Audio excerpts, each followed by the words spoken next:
Hey there, guys. This is Slamzeron, aka YouTube's Tasuke, and my friends, it's that time. Yep, Dragon Ball Super has concluded, and I am now going to review the final arc of the series. I almost said the franchise. No, the franchise is still going. We're getting a fucking movie. That's pretty tight. I was gonna say sick, but then I switched over to tight. I'm rambling. It's like 5 in the morning, but today I'm going to be reviewing or tonight whenever you're listening to this, basically I'm going to be reviewing the Tournament of Power arc, though I believe the actual official title of the arc is the Universe Survival arc. I think that's what they actually call it in like the official promotional material, and I remember seeing that in the, what you call it, the online promotional videos on the Japanese YouTube page and whatnot.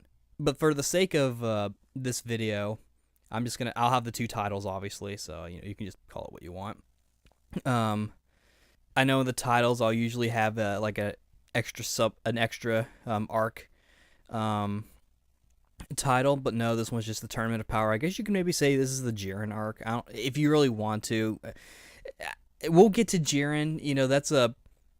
That's a subject that we will be discussing for sure, because I've got some opinions, but we'll get to that in due time. For those who've been keeping track, we will be discussing episodes 68 through 131. Yeah, this was probably the longest arc of the entire of this entire show. In fact, I've got the Crunchyroll episode list open, so I can at least kind of use that as like a little visual guide and sort of like partial notes, because obviously it's been a while since the final episode of Super premiered. I was gonna say aired, but the dub still hasn't gotten there. Though that being said, I believe the next dub episode of Super is gonna be episode 78. So we're actually catching up pretty quickly. We still have the remaining episodes to go, so it'll still be on for a while. And of course, then we've got the movie and other stuff. If you've been listening to the podcast, which we've actually started our review of Super, because we're trying to kind of time it with the conclusion of each arc in the dub, then you'll know of what's been coming. There's actually going to be a Dragon Ball Heroes anime short. I think it's just a short. I don't know if it's going to be anything bigger than that. I haven't talked about it on the channel. I'm probably just going to review it when it actually airs, or whenever I can watch it in English or whatever. But yeah, so there's a lot of new content for Dragon Ball coming out, and of course there's probably more coming that we don't know about. And of course the manga is still I think the manga's on the Tournament of Power as well. But so yeah, basically there's a lot of Dragon Ball that's still coming around, and this is just sort of like the conclusion to Super. So I'll probably do a little bit of a wrap up of Super, what I overall thought of it as we reach that point. But yeah, let's just jump right into the arc. I say the arc, but the next few episodes, like I'm looking on Crunchyroll right now to kind of guide me a little bit. Episodes 68 through 76. That they're all like just little mini arcs. Episode 68 is an episode in which Goku finally remembers that, hey, King Kai is still dead. I need to revive him, and it's sort of like just one of those like little. It is kind of slice of lifey, but like a bunch of people try to get Goku to like let them make the wish, because they figure out that he's like trying to get the Dragon Balls to revive King Kai. But it's sort of like a story about being selfless and compromising, all that stuff that you don't really expect from Dragon Ball, but occasionally they'll throw that stuff in. 69 is the Arale episode. That was kind of a fun one. Seeing Goku in a suit was kind of funny, and his hair's like all like gelled up and whatnot. He's doing a security guard job, and I think it's Dr. Mashirito. His spirit comes back and is terrorizing stuff. It's either Spirit or he actually comes back. I don't really remember. It's been a while, but that was a fun episode. I thought Vegeta's lines were pretty funny. How it's like, "Oh, she's a gag character. We can't defeat her using conventional techniques." I thought that was kind of funny. Vegeta has had a lot of funny moments and like really cool moments in Super. I'll go ahead and say that. I know that's sort of like near the end, but 70 was the baseball episode where Yamcha got to do some stuff, and of course they played baseball with the Universe 6. It was okay. I liked that Super has been sort of acknowledging, at least the anime, has been acknowledging the filler content of Dragon Ball Z a little bit, like back during the Resurrection F arc. Bulma had a negative reaction to seeing the Captain Ginyu frog. She's like, just seeing that thing just makes me mad. And like, of course, that's a throwback to the episode of Z where Captain Ginyu takes over Bulma's body, which was, thinking back at it, that was kind of a dumb episode. But and here it's like a bigger sort of throwback to Yamcha being a baseball player and the filler content. I mean, I guess that's okay. I don't really like the filler being canon too often. There are some exceptions. I think I've talked about it before. I don't know if I've said it in like online or even, I don't even know. I'm not a real big fan of like the pre like the Gohan training little filler episodes where he's doing different stuff, because I feel like it's false character building. But that's a different subject. And of course, the PyCon stuff I like, and the driving episode is pretty fun. I've gotten to where I really like the lighthearted episodes, but I enjoy like these other ones as well. Like 71 and 72 are the first of 3 like two-parters, being that Goku is like being all like, oh, I think I feel like someone's trying to get me, and it turns out Hit's actually trying to kill Goku because someone put a hit on Goku, pun intended, even though I kind of flubbed it a little bit. And so he and Goku and Hit fight. Sort of literally the first part of the episode title for episode 71 is the death of Goku, because like it's presumed that Goku is killed by Hit, but it turns out he basically CPR, like shock therapied himself with like an energy ball or something. And then in 72 they have their rematch, and of course it turns out fucking Goku asked Vados to have Hit try to kill Goku to train. Like, it's just okay. It's just Goku being bored. Like, this is actually kind of good foreshadowing a little bit, due to how the actual arc starts. So, but then 73 and 74 are focused on Gohan. It's sort of it's another throwback to filler a little bit. This one, it's not too bad. I know I said I wasn't really a big fan of the Yamcha baseball thing. It's not, I don't know, like that's sort of a yes and no kind of thing. This one was okay. It is sort of in like a similar vein of episode 70 with the baseball thing, to where it's like I wasn't as interested, but it was kind of cool. Barry Khan, voiced by, I believe, by Nobuyuki Hiyama, so another Tails actor coming in. Of course, when the actual arc starts up, we get some other characters who I think, because I know Kale is voiced, I think Kale's voiced by Yukana, but anyway. So that was kind of a fun episode, sort of letting Gohan sort of be, what's the right word for this? Strong. That's the only word I can think of. Sort of like standing his ground. Like there's the scene where they're in their house, and like and Gohan gets back from rehearsing, quote unquote, with that one cheerleader chick who kisses him. He's like, sorry, and of course fucking Barry is all like, look, Videl, your husband's a filthy cheater. And of course, this is one thing I actually really love about Dragon Ball. with these characters, because these characters are so strong-minded that like you can't do like psychological shit with them, and I kind of like that on some level. It just kind of like it's saying sort of like a fuck you to like psychological attempts. I not real. I'm not sure how to explain it, but I just think that's kind of cool. Like I remember like in Fighter Cell said something like that. I think he's like, "Is that your sorry attempt at psychological warfare?" Like I don't know. I think part of it has to do with these characters having such big egos, especially like Vegeta and Goku has a bit of an ego as well. But and Videl, like she fucking stands there and is like, "My husband wouldn't do that, you dumbass." And of course Gohan's like, "Please leave," and he goes Super Saiyan. That's cool.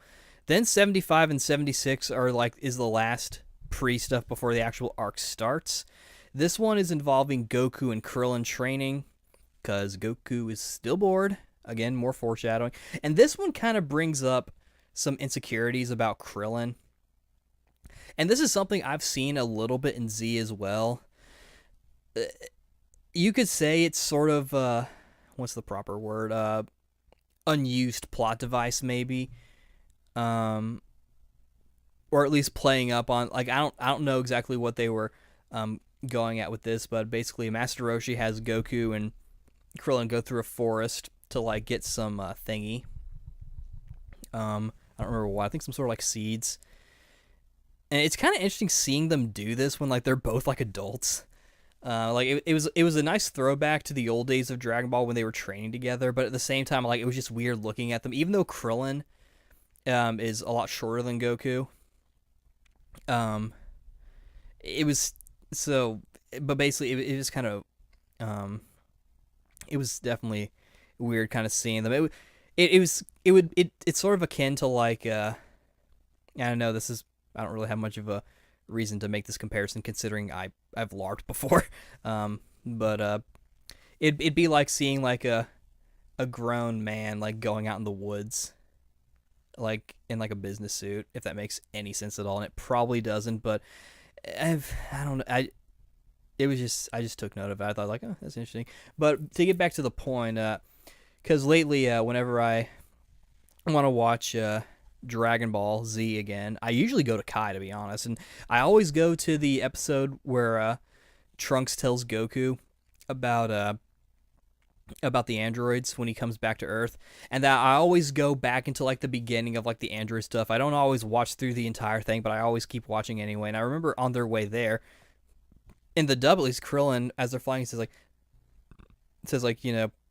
"Oh man, you're not scared at all." And then to himself, he's all like, "Of course, I don't have any Super Saiyan powers to rely on." So like that I took note of that, thinking like, oh, so he's a little he's got some sort of insecurities, and I kind of found that interesting how they brought that in here for this arc. It's written mainly in 75 because Krillin feels like he's sort of outclassed. And now, granted, this is mainly because of his interest in martial arts kind of resurfacing after the, fucking Battle of Gods and, Resurrection F and whatnot. So he's trying to kind of get back into martial arts, and he's doing that sort of, like, he's staying active with his cop job, though, like, in terms of, like, action, that's more of just, like, conditioning. Like, that's not, like, honing his martial arts skills further. That this is him keeping in shape. Like you could maybe say like in place of like working out, if he even does that, he probably does this, or at the very least he's trying to like put his martial arts skills to modern use, which that's definitely pretty cool, I think, and I think that's a good way to sort of like cover an extra base. Character-wise for the martial arts story trope. But basically what happens is that like illusions of all these people that Goku and Vegeta have fought, Krillin, show up. So like Super Boo, Frieza, I think Cell, if I'm not mistaken. And they show Tambourine as well, who killed Krillin. He was the first person to actually kill Krillin in Dragon Ball. And that's the one that kind of freaks him out too. And I thought that was a nice touch. And of course, in the end, like Krillin's all I think it was even Goku who was all like, Krillin, you're actually pretty cool. I might actually watch this episode later on. Um, but yeah, this was sort of another sort of like character focus, sort of like reassurance episode. And of course, it's revealed like that Master Roshi didn't actually have anything new to teach them, which makes sense because like what are they gonna learn from him? I was getting a little excited, like, oh, what if Master Roshi actually has a new move to show? Because he, according to this arc, he has been training a little bit in secret, which I'll get to that when we get to that episode. But next we get to episode 77, and don't worry, I'm not going to do it.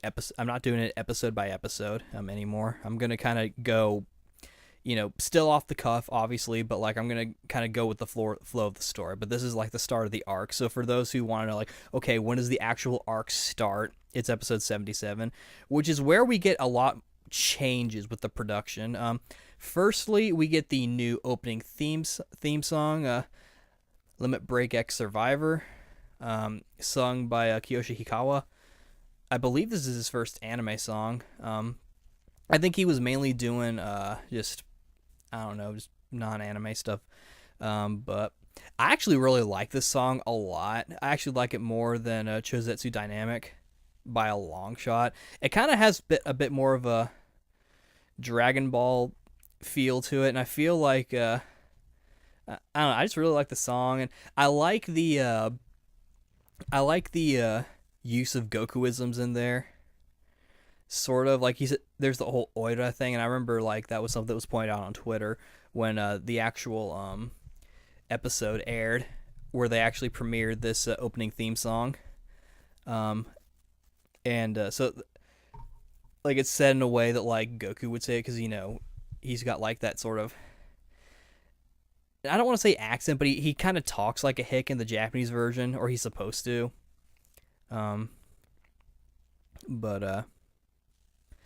It's definitely really a cool song. This arc in particular, in terms of music, since we're talking about, I actually really dig some of the tracks here. Like one of my favorites is The Power to Resist, which I think first plays when Goku and Jiren have their rematch, when it's just a Universe 7, Universe 11. So I actually really like that song. They played it a few more times. I certainly liked it enough to try and find the song, which I was able to do, so that's cool. But also I noticed that they kept changing the ending theme a lot. Like it was still first like the devil and angel are sitting together one. It started with that one, and then I think a little bit after, I think it was the episodes where Goku is trying to assemble a team is when they start doing Boogie Back, which is the Bulma themed song. I really like that one. And then I think after that is Haruka, which is sung by one of the bands that's done one of the songs already. I think it was the Cherry Blossom song that played during the Resurrection F arc. I really like that song. And I thought that was going to be the final one. And then they did the 60, 70 centimeter square window. That was a good song. And then they did the that Meteor song. I'm going based on like what I remember the lyrics. I don't know like a lot of the actual songs. Like I only knew like Haruka, 70 centimeter square window, and some of the other ones, and Boogie Back. Of course, Boogie Back is it's a catchy song. But the Ryusei one, I think that might have been their first song, or I don't remember. But I think I do remember something about this particular song for that band. It might not be their first song, but it might have been like their first song doing anime, kind of like Kiyoshi Hikawa, who he came in. He actually appeared in an episode, and I'm wondering if they're going to have that in the dub, because at a certain point they started doing like episode previews before, like they would do the next episode preview, but then they would do like the current episode preview before the episode starts, when it would come out every week.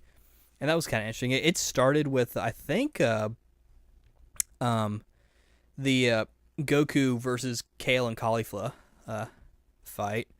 It might have started earlier. I don't remember, but yeah, that was something I took note of, how they kept switching out the ending themes. The Meteor one sounded very.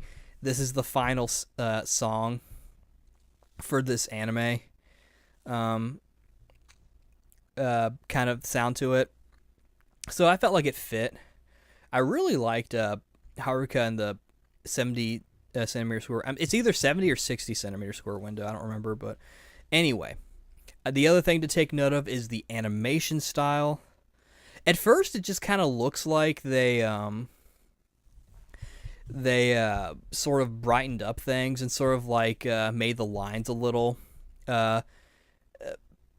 pastel-y. Like it kind of looks like they were trying to make it look like the old anime, which I think is. At first, I was all like, eh. Man, I was also kind of wondering if they were trying to do a thing where it looks more, where they were trying to make it like do some sort of like, subtle hint as to what's really going on. Like, oh, what if it turns out this is all a dream and Goku wakes up and it's back to the old art, the old animation style. I say animation style, but it's really just like the coloring. I think they might have also done it maybe so that it would maybe be easier to animate or something. I'm not sure. I don't think it's necessarily an indicator that their budget was cut. I'll also say that it means that it wasn't necessarily raised, at least not at this point. It wasn't until I think episode 100 and I think it was 14 or 15. Maybe even I think it was one of those where the animation just jumped up like hardcore. Like it looked really fucking good. Like it looked like they fucking got like, hey, Nakatsuru, can you like draw some Dragon Ball for us? And be all like, hell yeah. And then they got him like, wow, it looks really good. Like really, really good. And it actually kind of looked like old school Dragon Ball even more. And I'm like, hell yeah. Like, I thought it looked really cool and really nice. But yeah, so in terms of the production and presentation, they do change some stuff. Music wise, I think for the better. I say for the better, but it's not like they still use like music from the previous arcs of Super. It's not like they're gonna redo the entire soundtrack. They do add in some new songs, like the Power to Resist, like I said, and like some others, and of course like some arrangements of Limit Break X Survivor. It says that's like the theme of the show right now, and also that one song that plays when Goku gets Ultra Instinct. Or when he's about to, like, the dun dun dun, like that one that's like that trumpet meme, that trumpet boy meme that's been going on. I don't know how long that's been going, but you've probably seen the video and you probably have heard the song. And of course, I'll get to the other cool vocal song when we actually get to that point in Super. I know I already kind of spoiled Ultra Instinct, but that's okay. So basically, let's jump into the actual story of the arc. They show both Zenos, the present Zeno and the future Zeno, being born, and they're just blowing up planets. And then they show Goku, who is doing a little, what do you call it? Like he went to a farmer's market to like sell his produce, and he just knew that, and he's kind of bored. Some muggers try to fucking like steal his truck. He beats him up, but he gets hit by a fucking ball, and it's like, oh, I'm rusty. So, basically, Goku decides, hey, I want to talk to Zeno. Remember that tournament we were going to do with all the universes? We should totally do that. And, of course, Beerus and Whis are like, dude, bro, don't fucking do that, man. And it's this context of what Goku's doing, as well as some other stuff, is that I remember early on there were articles saying like, is Goku the villain of the current arc of Super? Of course, it being a tournament, it doesn't technically have an antagonist, not from the standpoint of like bad guy. I mean, if you look at the textbook definition of antagonist, then yes, obviously everyone fighting the good guys are antagonists, because that's what an antagonist is. An antagonist is someone who opposes the good guys. So by definition, yeah, they are antagonists. But if you're thinking, put it this way, there are antagonists in this arc. There are not villains, if that makes any sense. I think that's a good way to put it. It's not like they're not like trying to like kill a bad guy from like and make sure they're trying to avoid that bad guy killing the world or whatever. It's competition really. I mean, there's a lot on the table, but we'll get to that. And part of the reason, one of the things that I took note of rather, in regards to this, because frankly, like I do think Goku did have a bit of a hand in this. They kind of backpedal with this a little bit near the end of the arc, particularly when Goku is the one who's like left on Universe 7, as you would probably expect, because he's Goku. If he won't do it, who will? You know. But he has this line when Beerus is being all like, "Dog, you cannot talk to Zeno. He's gonna fuck your shit up." And Goku's all like, "Fuck you, Beerus." He doesn't actually say that, but he's like, "Ooh," and it's like, this button brings me to Zeno. This button brings him to me. Which one should I press? And I'm just all like, damn, Goku. Like, it's a little out of character, but it's also kind of, it's kind of funny. Like, I'm wondering if they were going to try and do a thing to where, like, you know, Goku Black's sort of attitude was also not just Zamasu, but also, I was trying to wonder, like, is he gonna start? Are they gonna do a thing where like he slowly turns into Goku Black? Or like that was just sort of like crazy, sort of like sort of like fun, crazy hypothesizing on like what exactly is going on in Goku's head.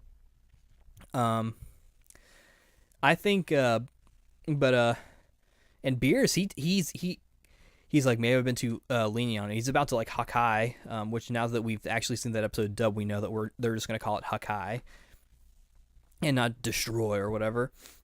But yeah, he threatens to Hakai Goku, and Goku's like, "Fuck you," and like he teleports to Zeno. They talk. Grand Priest comes in and is like, "Hey, we're gonna do a tournament, dog. Before we do a tournament, though, can we have like an exhibition match with like Universe 7 and Universe 9?" And they're all like, okay. And so they bring 3 fighters in total. Universe 7, the good guys, they bring Goku, Gohan, and Majin Buu. This being the only fucking time we actually get to see Majin Buu fight. And Universe 9 brings Basil, Lavender, and Bergamo. 3 wolf people in fucking pants and suspenders and scarves and fucking gloves. They're called the Trio de Dangers, I believe they're called. And you know they've got little powers. Basil, he's like a red guy. He's like real good with speed and like kicking and whatnot. So that's kind of his thing. He's working on his Regal from Tales of Symphonia cosplay. No, and he fights Majin Buu. Sorry, had to clear my throat. Took a little pause to drink some Gatorade and fix my throat.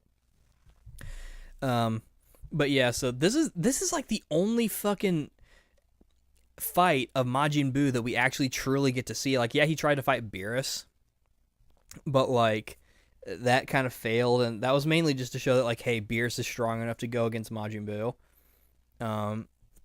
And sort of just the magnitude that like, you know, Majin Buu didn't like scare people, or like that he couldn't scare Beerus.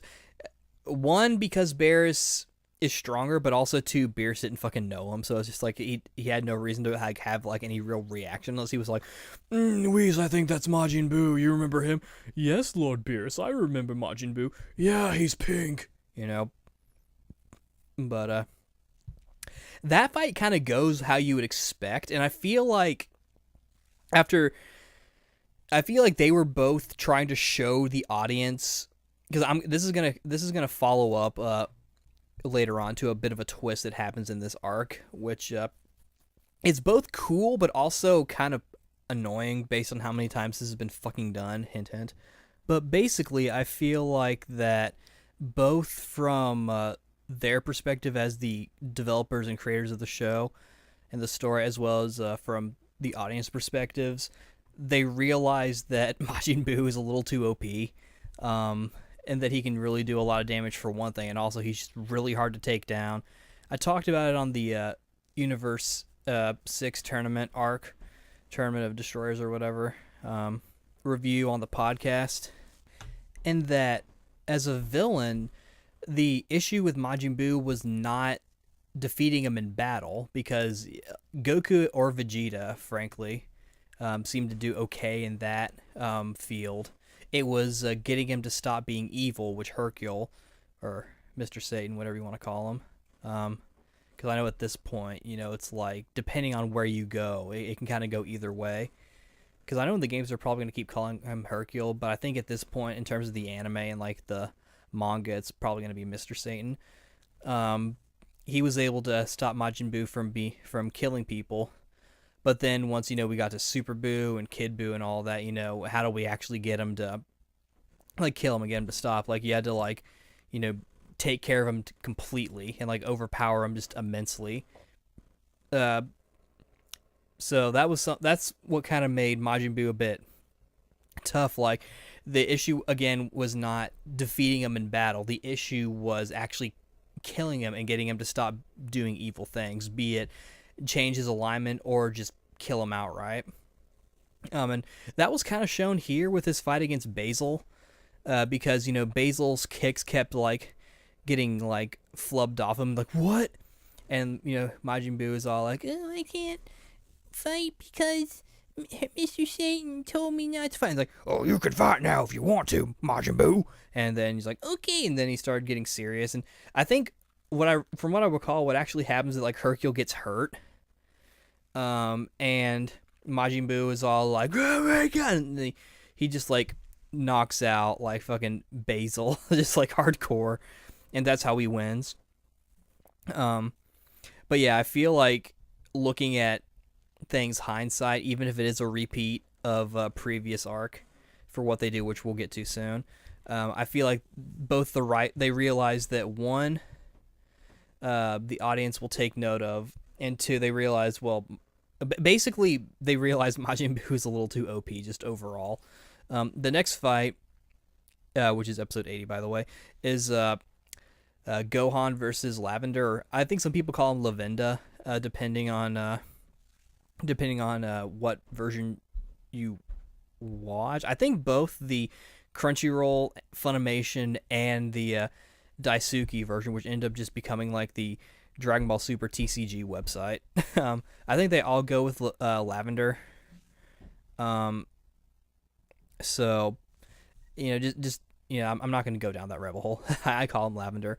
That fight was pretty interesting. Showing Gohan's rustiness and his overall inexperience. Lavender's whole power is that he can blow toxic, like, or poison or whatever, mist on his hands, and he can poison his opponent that way, and that happens to Gohan. Gohan is able to use his senses to defeat Lavender, but it's still pretty sort of it's definitely a wake up call for Gohan, in that I'm still not strong enough to sort of like bring back my be back at my full strength, or at least be in top shape rather, because frankly him having his ultimate form would not put him above Goku. I'm sorry. Even though this episode kind of does that, but we'll get to that later on. I do have qualms. I know I'm like the Dragon Ball lover, but and this arc seems to be a bit polarizing. I've heard mainly positive things, but for me, like, there were some things I didn't like, but we'll go through them. Then next fight is Goku versus Bergamo. Bergamo's whole fucking shtick is that when you do damage to him, he gets bigger and he can like fucking, he either unleashes the attack at like the same force, or like he like gets stronger from it. I don't remember. Basically, Goku fucking overpowers him like he does. I actually kind of enjoyed this fight. It actually did kind of remind me of the Goku and Pikkon fight, just from the standpoint of like Goku fighting someone new. I actually would be perfectly okay if they did sort of like a pseudo like Otherworld tournament arc, where it's like Goku fighting a bunch of new people just to kind of show off new characters. And so, Yeah, Universe 7 wins, as you would expect. Because of this like exhibition match, the Grand Priest ranks fucking Universe 7 and Universe 9 being like near the bottom of the fucking barrel with their I think it's either their battle strength or their humanity. I think it might be a little bit of both. And also before they end, a fighter from Universe 11 named Topo, who's one of the Pride Troopers, who we're gonna see a lot of as the story goes on, challenges Goku. He's all about justice and shit, and he's all like, "This is unacceptable." Blah, blah, blah, blah, blah. Even Bergamo, like before his fight, he like calls out like everyone. It's all like, "If I defeat Son Goku, fucking call off this whole shit." Because I think at this point they've revealed that the losers of the tournament are gonna get erased. I think. Either that or like Bergamo. I think it's either that or Bergamo just thinks the whole thing is stupid. I don't remember. I think it's the whole. I think at this point they've decided that the tournament, like the universe that loses all their fighters get erased. Like at the end, like basically the losing universes get erased. I think at this point they've decided on that rule. And that being said, I will note that the other rules are like you can't fly. You can't use. I don't think you can use weapons unless like they're part of your body. And it's a giant battle royale, which at first it was a bit of a turnoff. I feel like they kind of handle it okay, and I felt like for the most part they were able to give characters a decent amount of screen time. Whether or not they gave everyone the proper screen time, I'll leave that up to you people who have watched it to decide, as well as the fact that so yeah, they've decided those rules and stuff, and the winner gets the Super Dragon Balls and they can make a wish and all that shit. And another rule I'll get to that later. So yeah, Topo fights Goku, and it's sort of like it's like a really quick exhibition match, and Topo seems to kind of have the upper hand on Goku, but Goku quickly turns the tides, and it's more of like a little short skirmish. Like at the end, they've both been like downed, I believe, and or I think Topo got downed or something, and then like they're about to like power up, and Goku goes fucking Super Saiyan Blue Kaioken, and of course Grand Prix are like, no, stop, and they're like, okay. So at this point, both Bergamo and Topo have kind of painted Goku as being sort of like public enemy number one, which kind of adds fuel to the fire that is the article argument. And I do mean it that way because literally, like, that's really what it's for. Just like for those who want to write the articles and shit. Like, is Goku the bad guy of the latest arc of Super? And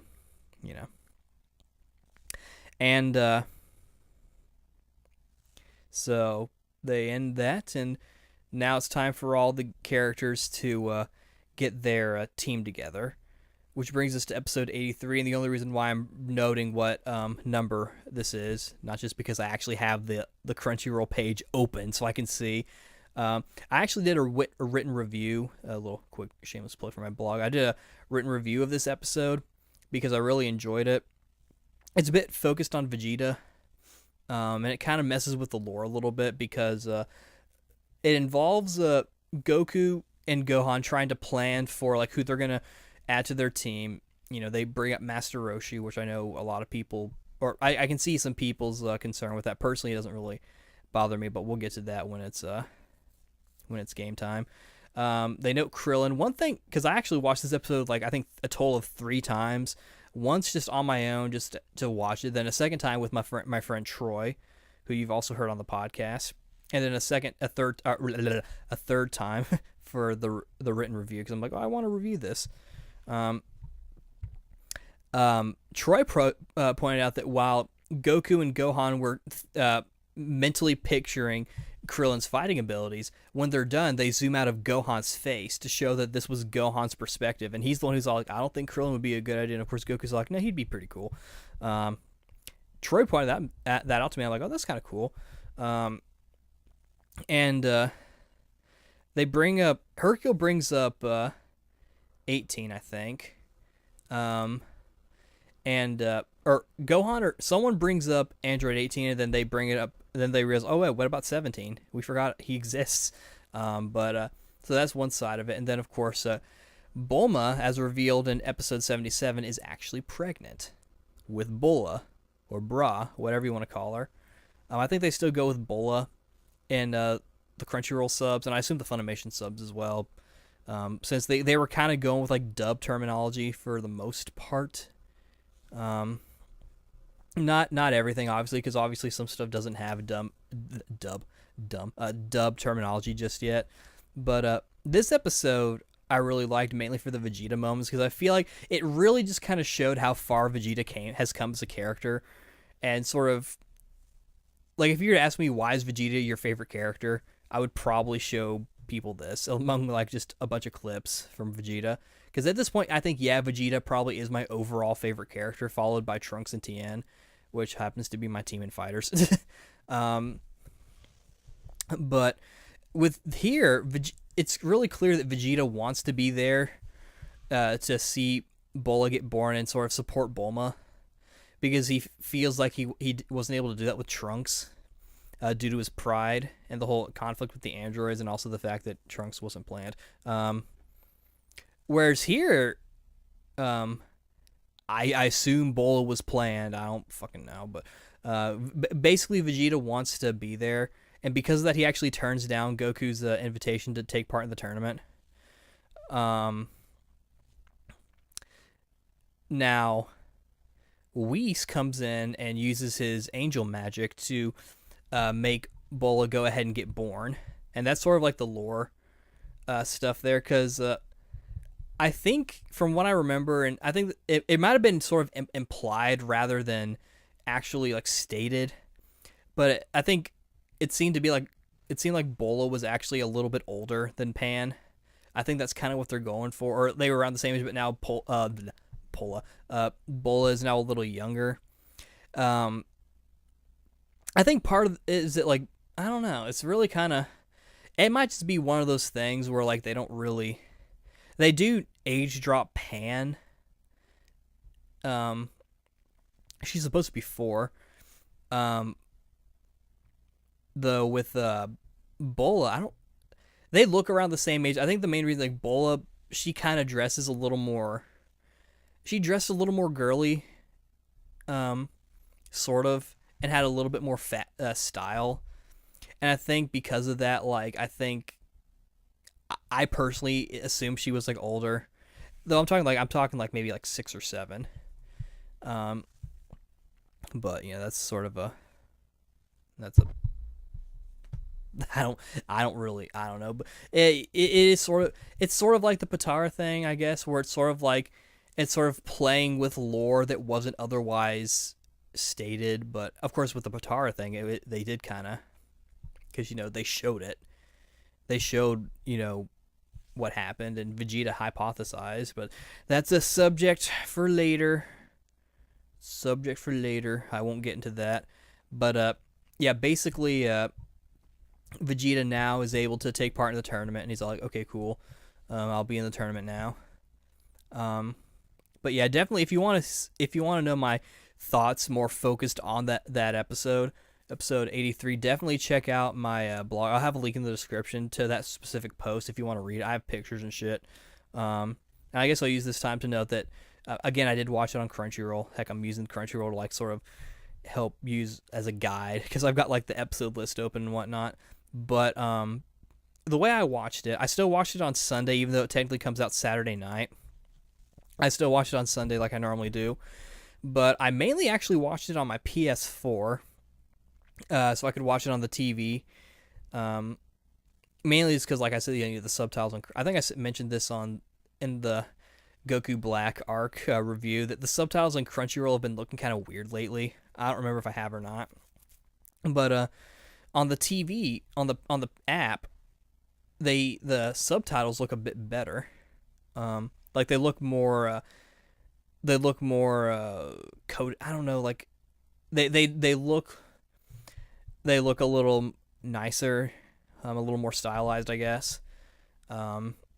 Which that was definitely useful when making the blog post, because thankfully with the Crunchyroll app on the PS4 you can take screenshots and it doesn't block it due to the HDCP, which you have to have on, otherwise the app won't work. But yeah, so I mainly watched it on the TV. Depending on what time I would watch it, and of course my internet's not really that strong anyway for stuff like this, so there'd be some issues, and I would get kind of annoyed when I'd have to like pause the episode or like fucking you know, or if it went under fucking 720p, that bothered me. Later, near the end, it actually was nice to me, and actually it would rarely go to like it would go to 720p, but it would rarely go under that. I tried to deal with it the best I could. There was, I think, one episode where I'm just like, I can't watch this. It just looks too shitty. But yeah, and then after that, Goku recruits Krillin and number 18. So that's pretty cool. And then after that, Goku and Gohan are going through, and I think what they do there is that Gohan goes to like find Piccolo, and Goku goes to find Android 17. In fact, actually, I think 85 was sort of like a slight in-between episode, because I think what Goku does is he goes to check in on Majin Buu, who's slimmed up and actually kind of looks more like... He looks like the gray Majin Buu, but he's more muscular. And he actually has a better-looking face. Or a nicer-looking face, and that was kind of interesting. And he and Goku spar. And then 86 and 87... are the Android 17 arcs, the Park Ranger 17 arcs, where Goku learns that, oh, hey, 17 has a family, and he works as a Park Ranger trying to beat up poachers from hurting the animus, and by animus I mean animals, not A-N-I-M-U, A-N-I-M-O-O. There's a very strong difference there. And when Goku asks 17 to take part, he initially says no. Goku has to end up helping with a poacher thing that ends up being an alien thing, which ultimately allows, which then, 17 is like, okay, I'll take part. One of my issues with this episode, or with this section, is that episode 86 is where they show this. Goku and 17 spar. And now I'm gonna kind of eat my words a little bit, or you're probably gonna call me a hypocrite when I talk about Master Roshi, because I felt like their fight, 17 and Goku, implied that Android 17 was as strong as Goku is, which, if we're talking like he was as strong as Goku was during the Android saga, then I'd be like, you know what, okay. Like, that's kind of okay. I mean, like, there was a time, like, and not, in terms of power scale, I think it's important to look at, like, what the other characters, what the other characters do with the other characters, and, like, what they say about each other. There was a point in the Cell Saga where Piccolo was the strongest character, and he was going toe-to-toe with 17. Ergo, at that point, 17 was probably stronger than Goku, in theory. Though here they kind of it was almost kind of more like, because Goku went to Super Saiyan Blue. I think he started with it, though, is the thing. And the thing about Goku is he's not a very good judge of someone's power, because he holds back constantly, because one, he doesn't want to go all out and just waste all his energy. And two, he likes the thrill of it. That's my personal... I feel like, the thrill that, like, oh, I might lose if I don't take things seriously, and are like, oh, if I'm not going full strength or whatever. Like, I think, like, basically he deliberately chooses not to fight at his full strength, so he's not really a good judge of character, because he's always going to match his opponent. That's just in his nature. So he's not really a good judge of someone else's strength. If you want to judge another character in Dragon Ball strength, you need to look at how they fight other people. You can do it with other Super Saiyans. You can do it with Gohan, Trunks, uh, Goten. You could probably do it with Gotenks as well, since he jumps to Super Saiyan 3 most of the time. You can do it with Vegeta, even. You can do it with Piccolo. You can do it with basically any other character but Goku. But even then, I feel like there was some slight implication that like 17 at this point was as strong as Super Saiyan Blue Goku, and I didn't like that. Because like kind of like the whole Krillin thing, yeah, he's got a job that's pretty physical, but that's not the same thing as like training for martial arts. Like it's like conditioning. Like he's keeping in shape, but it's not the same thing as actually being able to like fight. Not saying that he can't fight anymore. Like he's like, oh, I'm rusty or whatever. Like, and especially considering he has to fight, but like he, for all we know, he's probably just exercising, like eating healthy. I'm assuming he actually eats, which he might, even though he is an android. But otherwise, we don't know if he's training or not. And so my thought process is, okay, he's probably strong, but to say he's like on the same level as Super Saiyan Blue Goku, I don't know about that. My other issue with Android 17, which is really an issue just in the entire arc in general, is that Android 17 seemed kind of out of character in this arc. And what I mean by that is like in Z, this version of Android 17, which is the present version, he was kind of playful, a little more chill. Like he was calm, but like there was like a playful side to it. Like, he kept saying like, "Oh, this is just a game," It's like he was kind of in it for the fun. That is it is a very teenager sort of mentality, and maybe that's kind of what they're going for, and that's sort of what made them dangerous, is that they were in it for the fun. They were just kind of doing whatever. They were just that cold. I feel like, although it makes sense that, yeah, he would grow up and probably try to be a little more serious, but I feel like for him to be kind of like robotic cold is a little, it's almost like they're thinking, oh, he's an android, so he has to be cold. Like, well, no. Like, he can still kind of have a personality. Like, I felt like they kind of took that away from them, and I didn't like that. It was really cool to see him, but I felt like they should have, I don't know, done something with him a little bit more. Like, I don't think they need, again, him being calm is part of his personality, but he was playful. There was like a playfulness to it. He could get serious, but like he had a playful side. He kind of brings it back a little bit, but I feel like they didn't entirely do him justice. Pun intended, or context pun. Get out. I feel like they didn't really do him properly right here. They did him okay, and it makes sense, but I feel like it wasn't perfect. So because of that, like, I enjoyed seeing him, but at the same time I also kind of didn't. Whether or not this new personality of Android 17 was Toriyama or Toei, I don't know. At this point in the manga, we're far enough to know that what happens with a certain someone was actually a Toriyama, or I'm guessing as a Toriyama-ism, based on the fact that it shows up in both the anime and the manga. But yeah.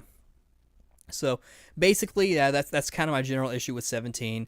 It was really cool to see him, but I feel like for the most part he was majorly out of character. And then the next episode, like, kind of arc, is sort of like a back and forth with Gohan and Piccolo. This is sort of Gohan going back to train with Piccolo, and it's kind of interesting because, like, Piccolo, like, yeah, his personality here is a bit different than what it used to be, but this is kind of more just Piccolo being who he is now, because he's not like super, like, cold-hearted and, like, brutal with Gohan anymore, especially considering Gohan is like an adult now, so, like, he doesn't really need to be. I mean, he's probably tough on him a little bit, but it's kind of more like, it's sort of more like the old master. So, like, it's a scoldness, but it's like, it's not like just like um and in this, they have Gohan unlock his ultimate form, and they kind of teased a little bit that Gohan was going to try and find his new power, a higher power. It was kind of cool seeing Gohan finally like regain his ultimate form. I thought that was pretty cool. Though this next episode shows Goku going to find Tien and Master Roshi at Tien's dojo. And this is actually one of my favorite episodes of the arc, mainly because of the setting. I really like the dojo sort of like setting for martial arts stories. And I like that we got to sort of see that again. I know Dragon Ball's kind of done that before in like small things, but here I felt like it was I don't know, it was kind of cool. And I like seeing Tien be the master of his own dojo. I don't think that was part of Toriyama's epilogue plan that he talked about for Tien. I think they said like Tien was like a farmer or something. I don't remember. Because the park ranger thing for 17, that was actually something Toriyama did come up, and it was kind of cool that they used that as a as his like plot point for what he's been doing lately in Super. I thought that was a nice, cool touch. But yeah, Master Roshi's hanging out with Tien for some fucking reason. And this little arc is that a female is trying to get into Tien's studio, but he's being all like, "No, bitch, be gone, thought." No, he's actually pretty nice. It's all like, "Do you have any experience with martial arts?" And she's like, "No." And he's all like, "Why do you want to join this dojo?" He's like, "I thought it was good for your face." And he's like, "Get the fuck out of here. You're not legit." From what I remember, like she had like a crush on him or something. I don't remember what. But she either had a crush on him or she gets a crush on him, or I think what she was trying to do was like trying to like sabotage him or something. I don't remember exactly, but basically like she is like these fucking talismans, and she takes control of Master Roshi. And here's where it's revealed that Master Roshi's been training in secret. And again, this brings up what I'm saying about Goku not being a good judge of someone's strength, because and you're probably thinking, oh, you're a fucking hypocrite about if you're gonna be all like, oh, you're not okay with 17 being as strong as Super Saiyan Blue Goku, but you're okay with Master Roshi being able to do okay with base Goku. The difference there is that one, Goku was base Goku, so like he's not fighting at full power, period. It's like, with Android 17, I think he jumped to Super Saiyan Blue, and of course at the end Goku does at the end with the Master Roshi thing to destroy the talisman, Goku does a Kamehameha in Super Saiyan Blue. But I feel like that was more of just like just overpower the talisman, just flat out overpower it. That's sort of what I feel like they were going for, kind of like how Goku overpowered Yakon with his ki when he I think went Super Saiyan 2 or something. Or I think what he did was like he went into like some weird in between of Super Saiyan 2 and 3. But yeah, so like seeing Master Roshi going toe to toe with Goku in this situation, this doesn't mean that Master Roshi is as strong as Goku.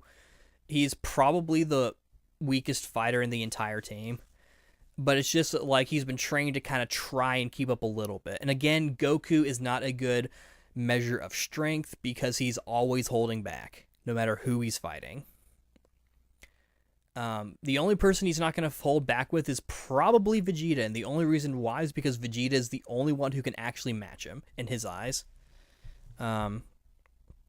So yeah, and then after this whole debacle, Master Roshi and Tien agree to join the team, and like I said, they kind of flip-flop. I think actually the episode right after is the episode where Gohan gets back his ultimate form, and then the episode right after that, it's sort of like a training episode in a way. Like Goku, Gohan, Tien, and Piccolo are all sparring. Piccolo and Tien basically just get like sidelined. Tien doesn't even really fucking get a chance to fight. Like I feel like this arc has been really mean to fucking Tien. Whereas Piccolo, they were a little nice to. Krillin, they were kind of okay too. But Tien, they just like, no, fuck Tien. And of course Goku and Gohan, they have their fight. Which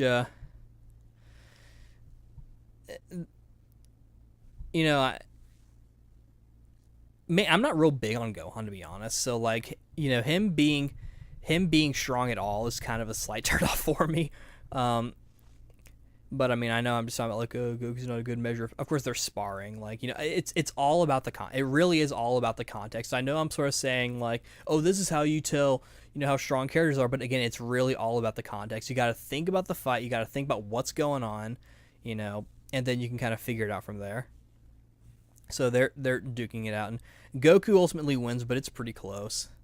Um, I and then the big one, Hercule, fucking is all like, "Oh shit, Majin Buu fell asleep. He won't wake up. We need to get another fucking person." Who do they get? Fucking Frieza. I'm gonna let that sink in for a little bit. They get Frieza back again. This is the third time he's come back in the entire story. First, the Mecha Frieza thing, and of course, that was just to show off Trunks. Resurrection F, which is sort of like what if Frieza came back? Oh, the horror. Which is, that one was kind of okay. But then they bring him back a third fucking time so he can be one of the good guys and fight on their team for a little bit. Which, at the same time, they were... On some level, I feel like Goku was, trying to just add more thrill to it. You could also kind of say, like, it's just Goku being dumb, which they all fucking buy in on that. They all kind of treat him like, they're like, dude, Kakarot, Goku, that's a really shitty idea.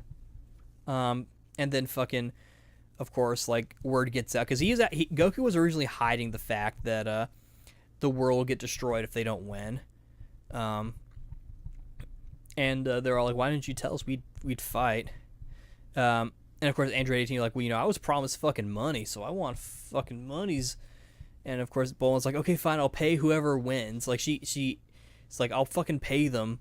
If you take part, like, just take part in the damn tournament already. So, Then Goku goes to get fucking Frieza. Goes into hell to get Frieza. I was like, hey, will you fight in this tournament? Frieza's like, if I refuse, what happens? I don't know. Well, I refuse. Okay, bye. Wait, no, I was joking. If we win the tournament, will we use this? Can you use Super Dragon Balls to revive me? And he's like, okay. My first thought was that he was saying anything just to get Frieza to say yes. Honestly, I don't really think Zeno would care if they had the full... Because they wanted 10 fighters for each universe. I don't think they would have actually cared. Frankly, and I mean they being the Zenoses.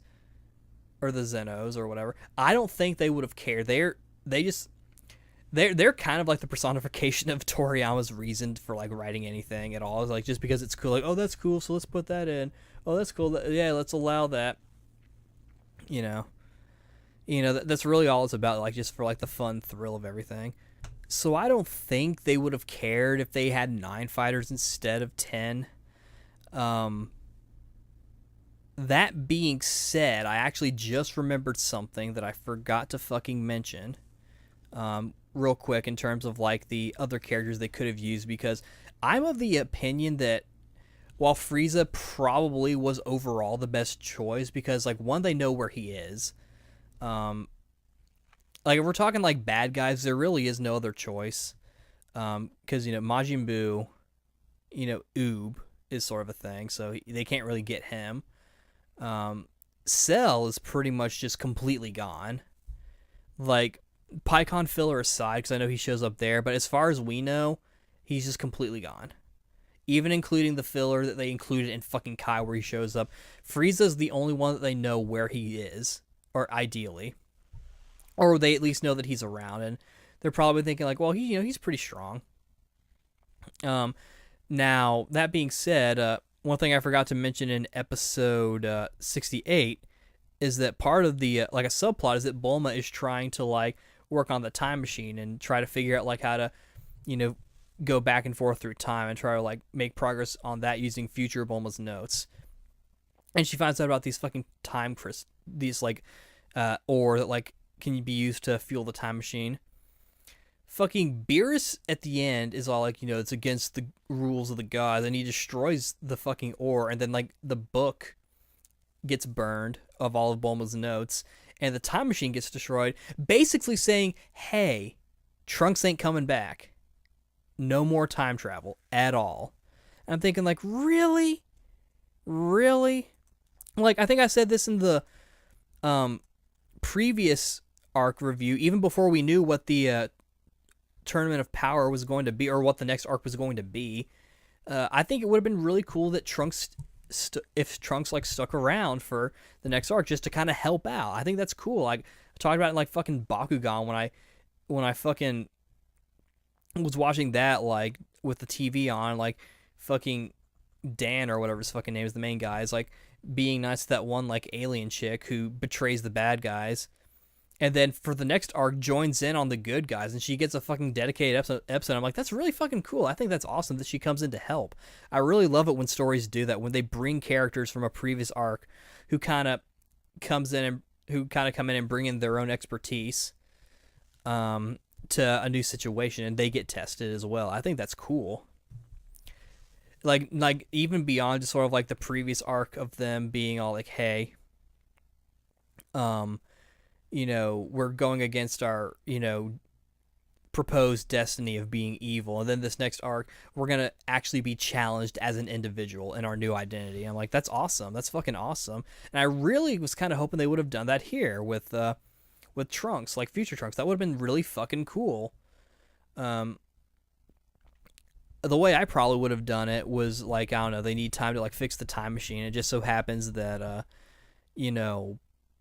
fucking this Tournament of Power shit comes up while they're waiting, and so he's able to take part.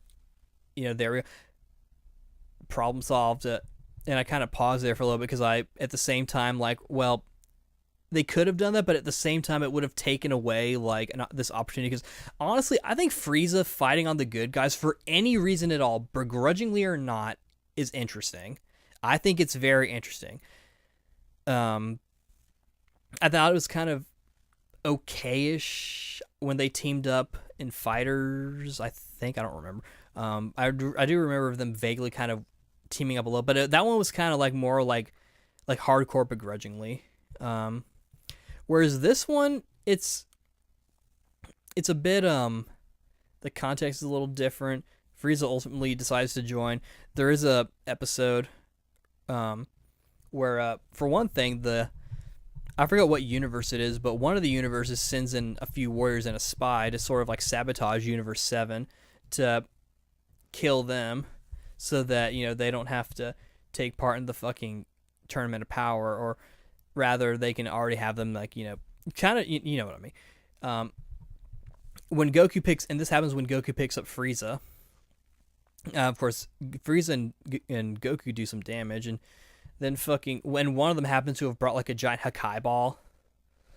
And of course Frieza fucking is able to catch it, uses it on Goku, and it's all like, I'm gonna join you guys now. Like, and he's already starting his fucking like, I'm a bad guy shit. I'm like, bro, what the fuck? This is kind of the start of a bit of a trend with this arc in regards to Frieza, because they have Frieza do these crazy things of like, betraying the good guys, sort of. But the way they're portraying it makes it seem like, oh, this is the first time they've seen Frieza, so we need to show him what he's all about. And like, yeah, look at how bad Frieza is. Like, we know who Frieza is. Like, he's acting completely in character. I think it's okay for them to show this, but I feel like they're kind of beating it over our head a little bit, and they're trying to make it seem like, oh, what's he going to do next? He's so unpredictable. Like, yes, he is a little unpredictable, but like, he's going to do what works for him. That's who he is as a character. This isn't rocket science. Like, that's who he is. You don't need to baby us and like be like, oh, is he really a bad guy? I thought he was a good guy. Like, no, he's still a poopy face. He's just helping the good guys a little bit. He doesn't even really get like a heroic moment until near the end, and even then it's just all like, okay, I'm Frieza. But like, it's just like, I felt like they were kind of going a little try hard by like, look at how cool Frieza is. Oh my gosh, isn't he just so evil? Yes, he is. We know. We've seen him before. This is the third time he's fucking come back. we've seen Dragon Ball Z. Like, I don't know if they were trying to cater to the people who have never seen Dragon Ball before. And if that's the case, then fine. But at the same time, the writing here and some of the stuff started to kind of come across not only as sort of like for a younger demographic, kind of dumbing down things, which I know that's what Dragon Ball is. It's shown, and so it's for young boys. I get that. I'm not expecting, it to be like, like super, high level art or whatever. I'm not expecting to fucking, have like complicated like, things like all the time. Like, not that Dragon Ball isn't complicated, but you know what I mean. Like it being like on a higher level, demographic wise, but also it kind of had some like anime cheese to it. Part of it is sort of like the dumbing down, like characters having to explain things. Some of it's some other stuff, which I'll get into later on. But, yeah. In between these episodes, because like the very next episode, episode 96, is the episode where the Tournament of Power actually starts. They show, some of these other universes, getting their teams together. Like the Pride Troopers are like, hey, bro. Like, I think Casserole, I think his name is, but Casserole, are, them being like, hey, let's get our team together and fuck shit up. And of course they show Dispo, aka the Beerus lookalike. He doesn't really look that much like Beerus, but like, he's a purple fucking mouse. Like after looking at him for a while, I could start to kind of see like, yeah, he doesn't really look that much like Beerus. To an extent. They also show off fucking Ribrianne and those girls. And I think they were kind of cool. I liked seeing some females fighters in Dragon Ball because I just think it's cool. Like, especially Ribrianne. I really like Ribrianne. I just really like her pink dress with the white collar. I think she's really cute. She might be my fave. But then we have like these other sort of girlies. I don't remember their names, but they're pretty cool. They have like little transformations, and Ribrianne, she gets kind of like big. Then there's a cat chick, I believe. And they're pretty cool. And then they also show Hit talking to Frost to recruit him, and of course the big one is showing Kaba finding Caulifla, who is a female Saiyan. I know some people say Caulifla. I say Caulifla because her name comes from cauliflower. So, Caulifla. And her protege, Kale, which is another thing. I know that they use, or rather she uses, I think, Ane-san. I think Kale uses Ane-san to refer to Caulifla. And normally that translates to sister, though in the subs, Caulifla refers to Kale as her protege. And so, yeah, they're not sisters. And I know you're probably thinking, like, but you got to understand, like, in this situation, since it's an official sub, so, they have more resources. But not only that, but also the fact that they try to get these subs out roughly around the same time, at least the same day that the show airs on TV in Japan. So they get the scripts and they get all the information, like, so they have the context, and they're able to ask the creators, like, well, what exactly did you mean by this? And they're able to like ask for like assistance. I assume that's the case. Like, I don't see why they wouldn't be able to do that. So that's my thought process as to why, her being just a protege and not a sister actually makes a lot of fucking sense. But yeah, Kaba shows them how to go Super Saiyan. They go Super Saiyans. They happen to be the first female Super Saiyans in the actual canon story. Kale's is kind of interesting because she goes into Broly mode. I think they call it Super Saiyan Berserk, but she basically turns into like female Broly. She even makes like some in her episode where she in the episode where she first does her thing, she's shown being all like I'm Broly, I'm female Broly, which is funny because her name is Kale, which I found really interesting because cauliflower is basically white broccoli, so, or depending on what version you have, either purple or orange broccoli or green broccoli. which is kind of redundant, but you know what I mean. So I feel like why didn't you name Kale Caulifla and Caulifla Kale? Because if you did that, it would make more sense since Kale is the Broly clone. Not to mention, Kale is a bit more of a girly girl, and she's sort of like more soft and kind of quiet and meek. And Caulifla kind of has sort of like a more feminine sound to it, and Kale has a bit more of a stronger sound to it. I don't know. They might have been doing that just to kind of try and throw us off. Otherwise, Caulifla, she looks about what you would expect from a female Super Saiyan. In fact, I think she actually goes Super Saiyan 2 in this thing. They show her going Super Saiyan 2, so she already has that kind of power. That's kind of cool.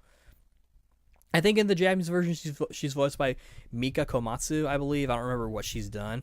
I think she's done something Tails related. I don't remember. I'd have to look back. But like I said, Kale is voiced by Yukana, who is, Tyr in Tails the Abyss. So another Tails voice actress going into the world of Dragon Ball. But yeah, once they get all the team together, sorry, my voice is starting to go out. I've been talking a long ass time, and I'm not used to talking so long. But yeah, everyone gets together, and then they start the big battle royale and shit. And each episode kind of shows different things. I don't remember, frankly, a lot of the episodes. Like, I have images in my head of like the episodes I do remember, but not too many. Krillin is the first of Universe 7 to go, as you would expect, and of course he goes by defeating someone, I think with the help of Android 18, but then like someone gets like the knock out of, but then someone like knocks him out. I think it's actually Frost who knocks him out, if I'm not mistaken. I don't remember exactly, but Krillin is the first to go. And then I believe next is Master Roshi, if I'm not mistaken. His fight's kind of a pain, or his fight's kind of dumb. Rather, like I feel like it's really realistic because he's getting tired, because he's really old. Like he's over 100 years old, and he's getting weaker, getting more tired, and he's like really just kind of struggling, and he finally is able to he helps Vegeta escape from a misattempt of the fucking Mafuba, the evil containment wave that Frost tries to fucking do on Vegeta. But basically, and near the end, Master Roshi is fighting some fucking bird guy who's like, oh, his power is, oh, he gets stronger every minute for no fucking reason. I'm just like, that's fucking stupid. Like, Zenkai or not, like, because you might be thinking, oh, well, fucking Zenkai. Like, that at least kind of makes a little bit more sense. Like, or at least it has a bit easy, I don't know, it's a little more believable with the whole, like, oh, you get stronger the more you, like, get beaten up and the more you fight. Like, yeah, that makes fucking sense. But just getting stronger every minute just because, like, that's fucking stupid. It's just, like, I feel like the writers felt like that every like opponent needed to be on like a level higher than Dragon Ball level of fighting ability, which I feel like if you're gonna have all these characters, especially like Krillin, Tien, and Yamcha, not Yamcha. Actually, Yamcha is another character who probably should have been in. I don't think he would have lasted long, but I do think he should have at least been there to help out, even though he's like the one he's completely done with martial arts as far as context, and I can tell. I meant to say Tien. Krillin, Tien, and Master Roshi. Or maybe I meant to say Master Roshi. I don't fucking know. It's now 7 a.m. That's how long I've been talking. Of course, I had to get up for a moment. Not that you care, but like, and I think it would have been cool if Jocko showed up as well. I know he's like, not that strong, but that would have gone along with the whole, like, every opponent they fight has like different levels of abilities and like different like levels of strength. So like I feel like having an opponent that could match Master Roshi and give him like a fair challenge makes sense. Like, I don't think they need to have every character be as strong as like Super Saiyan Goku or whatever. And ultimately, Master Roshi is, fucking tired out. I don't remember exactly how he loses, but like he's thought to be dead. Um, and they do kind of like this really cheesy thing where Master Roshi's all like, "Live well, eat well, play well.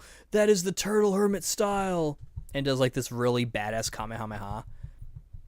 Which I think is actually kind of cool whenever he does it, because like he's the originator of the Kamehameha. So whenever he does it, he does like the pose and everything, where it's like the hand motions and whatnot. Kind of wish he had tapped into more of his moves. That would have been kind of cool.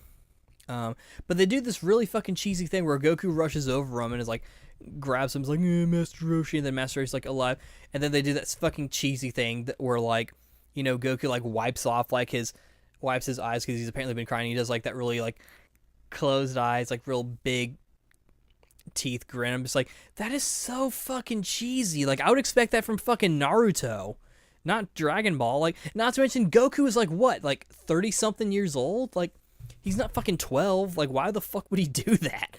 That was so cheesy. I did not like that at all, and I didn't like the eat well play well thing. Like, because that was also kind of cheesy. I think like I would have maybe done it to where like it's sort of like more of like a swan song, and like Master Roshi being all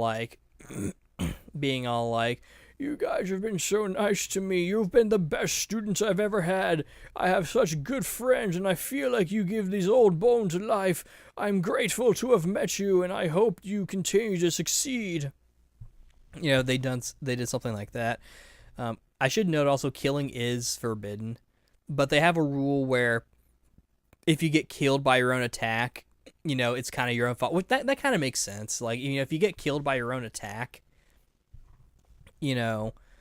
that's, well, yeah, makes a lot of fucking sense. But yeah, so Master Roshi's, he gets out. I believe the next one to get out is Tien, I believe, and he gets, I forget who it's with.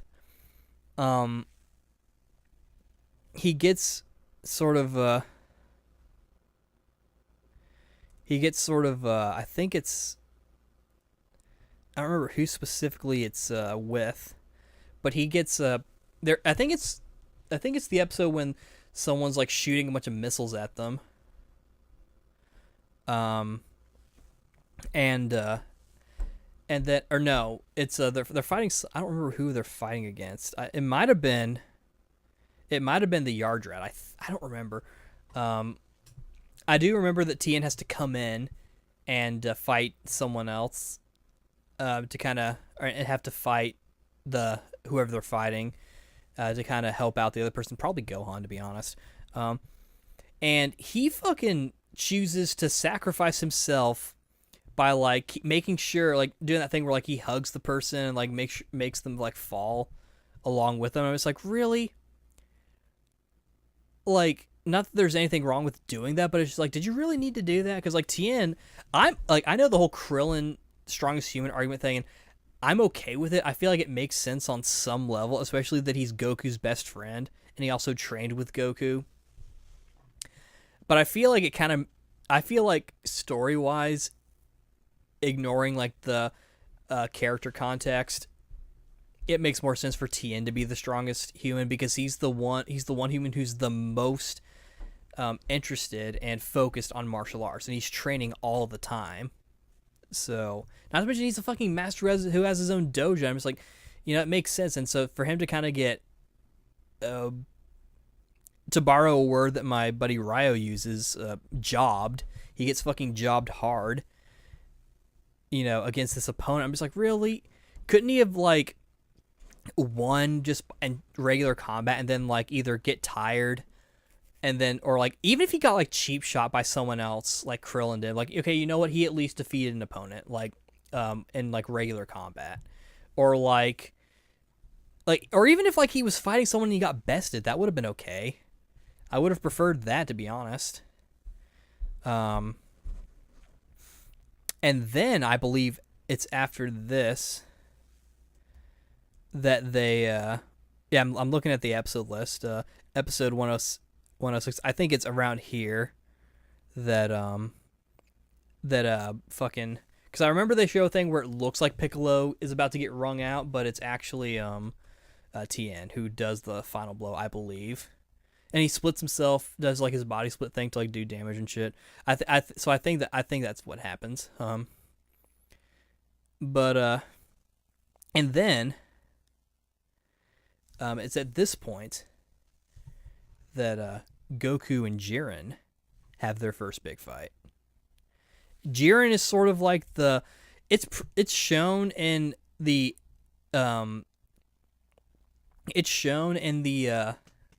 opening that, like, it's literally like the first and final shot of the fucking opening, or one of the final shots.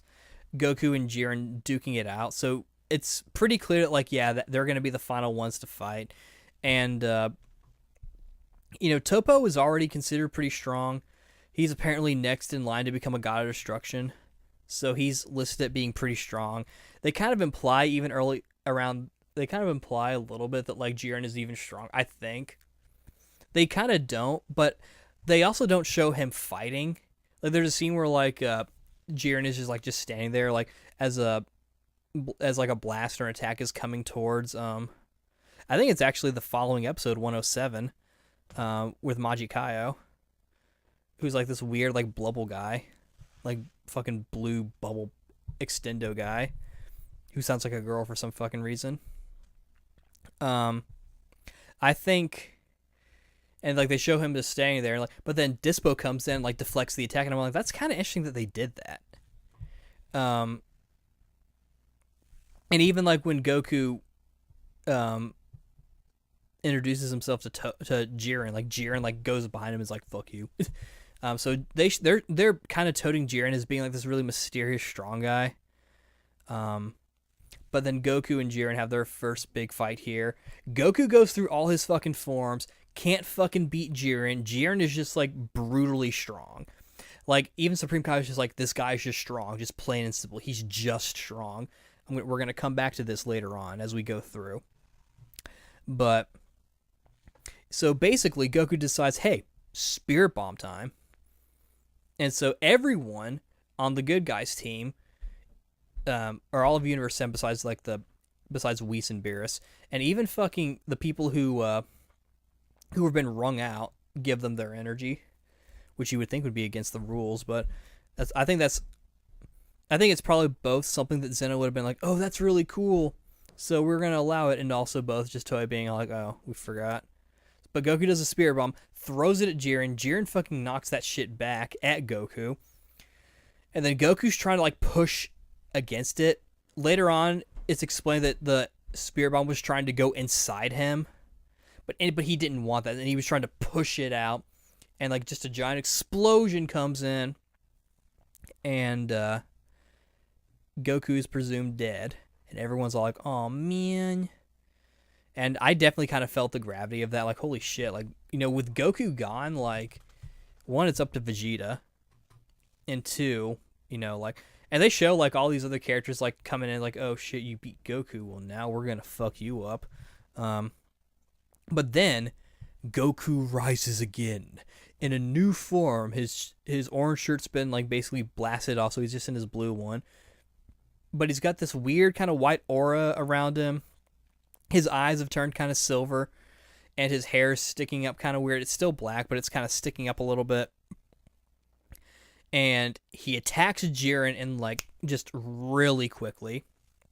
And this fucking awesome song called Ultimate Battle, I don't remember the name of the singer. I believe it's an old-time J-rock singer.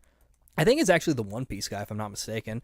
He's singing this awesome song, like, ka ka ka ka ka chitase din din din din din din din din din din din din din din din din din din imu wa nai za tatakau kaze.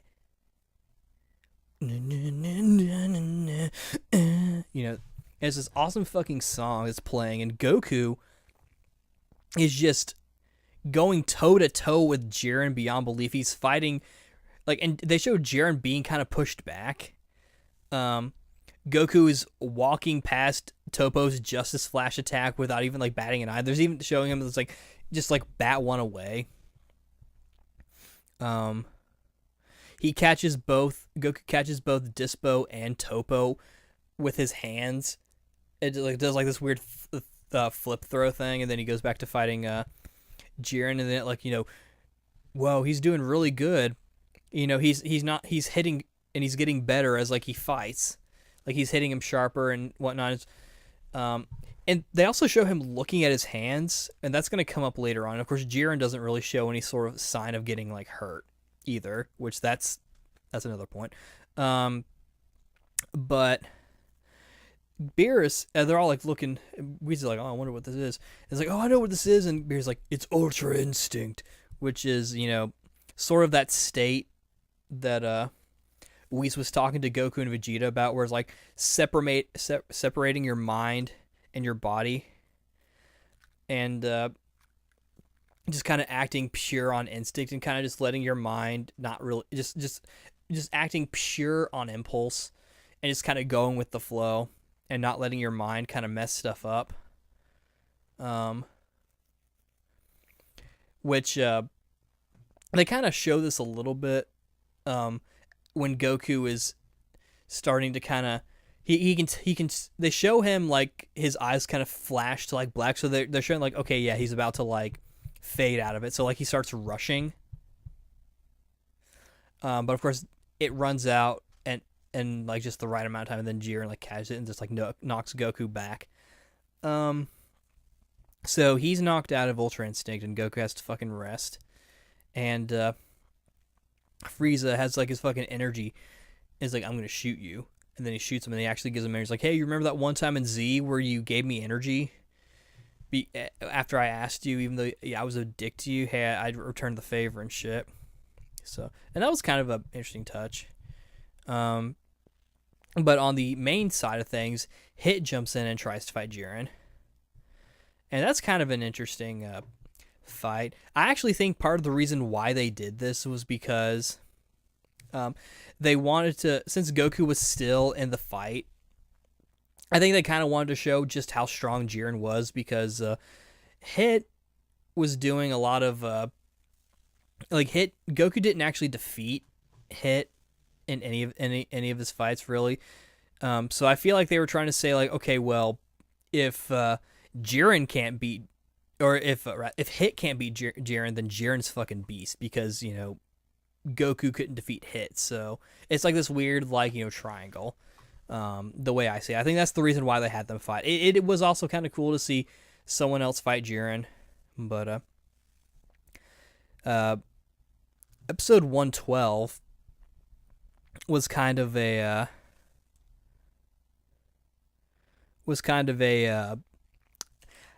battle of the babes, if you will, because like it's Kale and Caulifla fighting this one giant fat chick or whatever, who can like extend her body to be really big. So that's kind of how I took it, because like it was basically a girl on girl fight. And it's around this point that fucking Goku, Caulifla, and Kale duke it out. And Goku, he goes through his forms. In episode 104, they also showed that Goku can do regular Super Saiyan God without going through the ritual. I'm kind of okay with that, because I know they show that in the manga, and I'm just thinking, like, why not? It's like, he's Goku, like, he probably remembers how that form feels, so he can probably just sort of, like, feel it out. Not to mention, they showed him going into it a second time in both Battle of Gods and Super, I believe. Like when he's falling, he's like, oh, and he goes back into it. I'm just thinking, like, that's that. I feel like it makes sense for him to be able to do that. Ultra Instinct is kind of where things get a little complicated. But this is also where the animation starts to look really fucking good. So yeah, Goku's fighting Caulifla and Kale. He's struggling a little bit because he's trying to recover his energy, and it's one of those situations to where, like, if he fights, he'll kind of recover. It's sort of like that finish strong kind of thing, I guess, or if he sort of like gets back his strength, and he's able to. They show him kind of regaining his strength by him going through his few different levels of Super Saiyan, and they show him bursting into Super Saiyan 3, but then going back to 2. And Caulifla and Kale are struggling. It's like, hey, let's do the thing. And like, okay. So, and of course, at this point, fucking Kale has figured out how to do Super Saiyan Berserk without going actually crazy. So she's actually been able to sort of control her big power without like going crazy and like, you know, able to be like, you know, calm-minded and focused. So she's now stronger, and they're working together. So, but they actually decide to do the Potara earrings and become Kefla, which gives Goku a fucking run for his money until he goes Ultra Instinct again. So there he starts wrecking Kefla's shit again, and this is where they show some really cool stuff, like him. He's talking a little bit more, so he's getting more comfortable in this form, and he's just dodging their attacks. Like one of my favorites is like where Kefla like goes into like punch or kick Goku, but Goku just like dashes past like really fast. Like this is definitely like this is almost a Superman kind of thing, to be honest. I feel like this is sort of like Toriyama being all like, hey, here's how Goku could beat Superman, dog. Or sort of like this is basically Goku's I win card, because you know he's so focused, so like he's obviously gonna like do a lot of damage to them. I could see them if Goku goes Ultra Instinct again, like maybe the movie or like another season if they do another anime or something.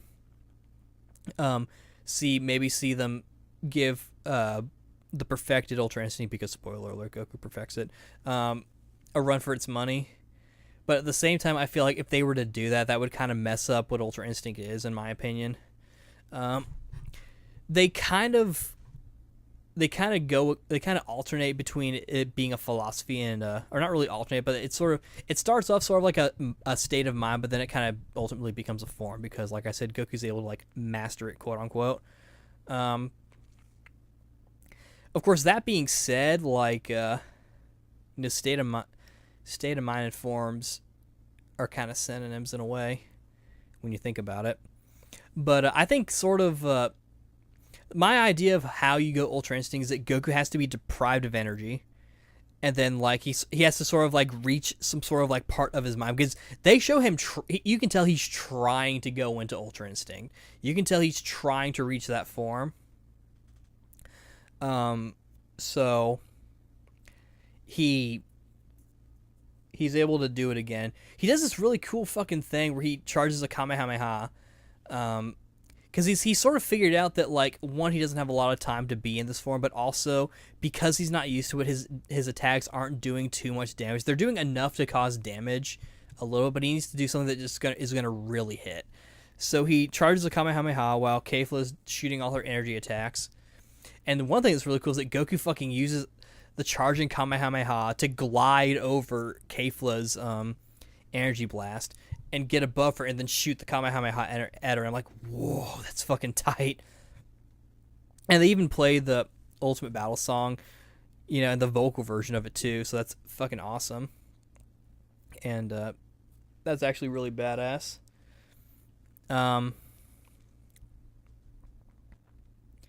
So Kefla and Kale are out of the picture. At around this point, like, some of the universes have already been kind of wiped out. At this point, the only ones that are left are 7, 11, 6, and I don't remember the other, but like there are 4 left. I know I haven't really talked too much about like every single episode, but honestly, 1 I kind of don't remember, and 2 it's just like, you know, there's a lot of stuff that happened in this arc. Frankly, I think they kind of dragged it a little bit, and you can kind of tell as the arc was starting to like get further along that like they realized, okay, this is going on too long. Let's try to kind of speed things up a little bit. But right after, unfortunately, I think it's after they take care of. I think it's after they take care of friggin' Kefla. The last people who are left are these like Namekians that Gohan and Piccolo fight. The next one who to actually get disqualified from Universe 7 is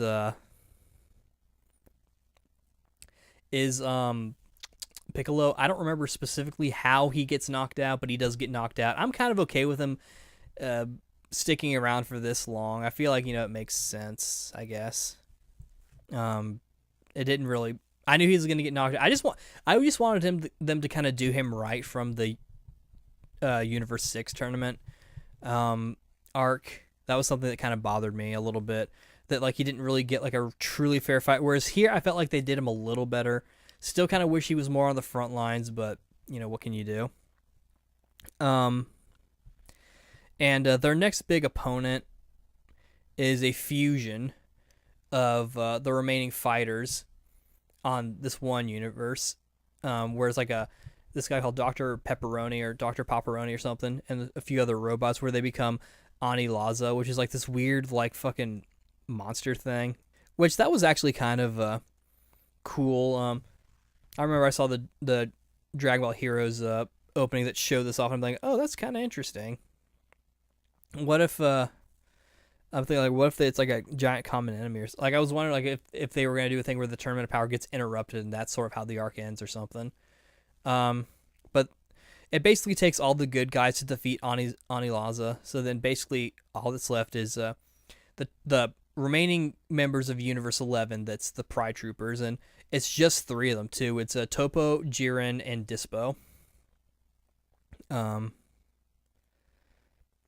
Which that's them. And then it's Goku, Gohan, 17, Frieza, and Vegeta. So, and they start like they're basically like giant war. And I feel like here's where the choreography got really kind of fun. I think I was just kind of really getting into the fight, and of course it's episode 22 where this stars, and also where the Power to Resist first makes its appearance as a music track. And I'm like, this is fucking awesome. And Goku and Vegeta are fighting Jiren, and Jiren is kind of wrecking their shit a little bit. Goku's kind of going toe to toe, which is sort of like another example of like, yeah, like the power scale in Dragon Ball is just whack. Not even just sort of like the Goku's not a good judge of character, but also characters get strong really fast, because now Goku's able to like go toe to toe a little bit with this character who he wasn't able to do well against until he got Ultra Instinct. But now suddenly, since he made that threshold, he's able to do okay. And Vegeta, he's actually able to kind of do some damage to Jiren as well, because he studies, and he's also kind of low-key trying to do Ultra Instinct. But he finally decides, hey, fuck that, I'm just gonna do my own thing. Which that's kind of like the whole "you are number one" thing from the Majin Buu arc. Sort of like this.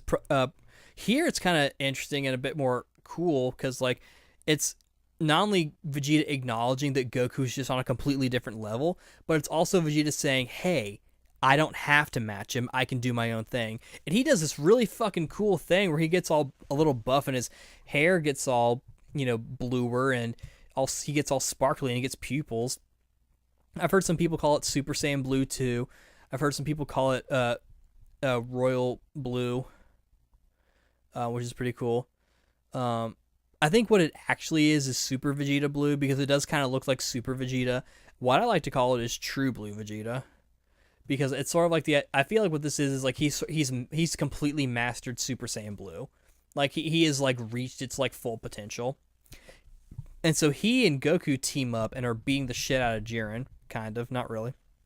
But they're giving him a run for his money, because they're working together as sort of like almost like pseudo fusion, but they're not actually fused, but they're uncoordinated, and that's throwing Jiren off. And I thought that was kind of interesting.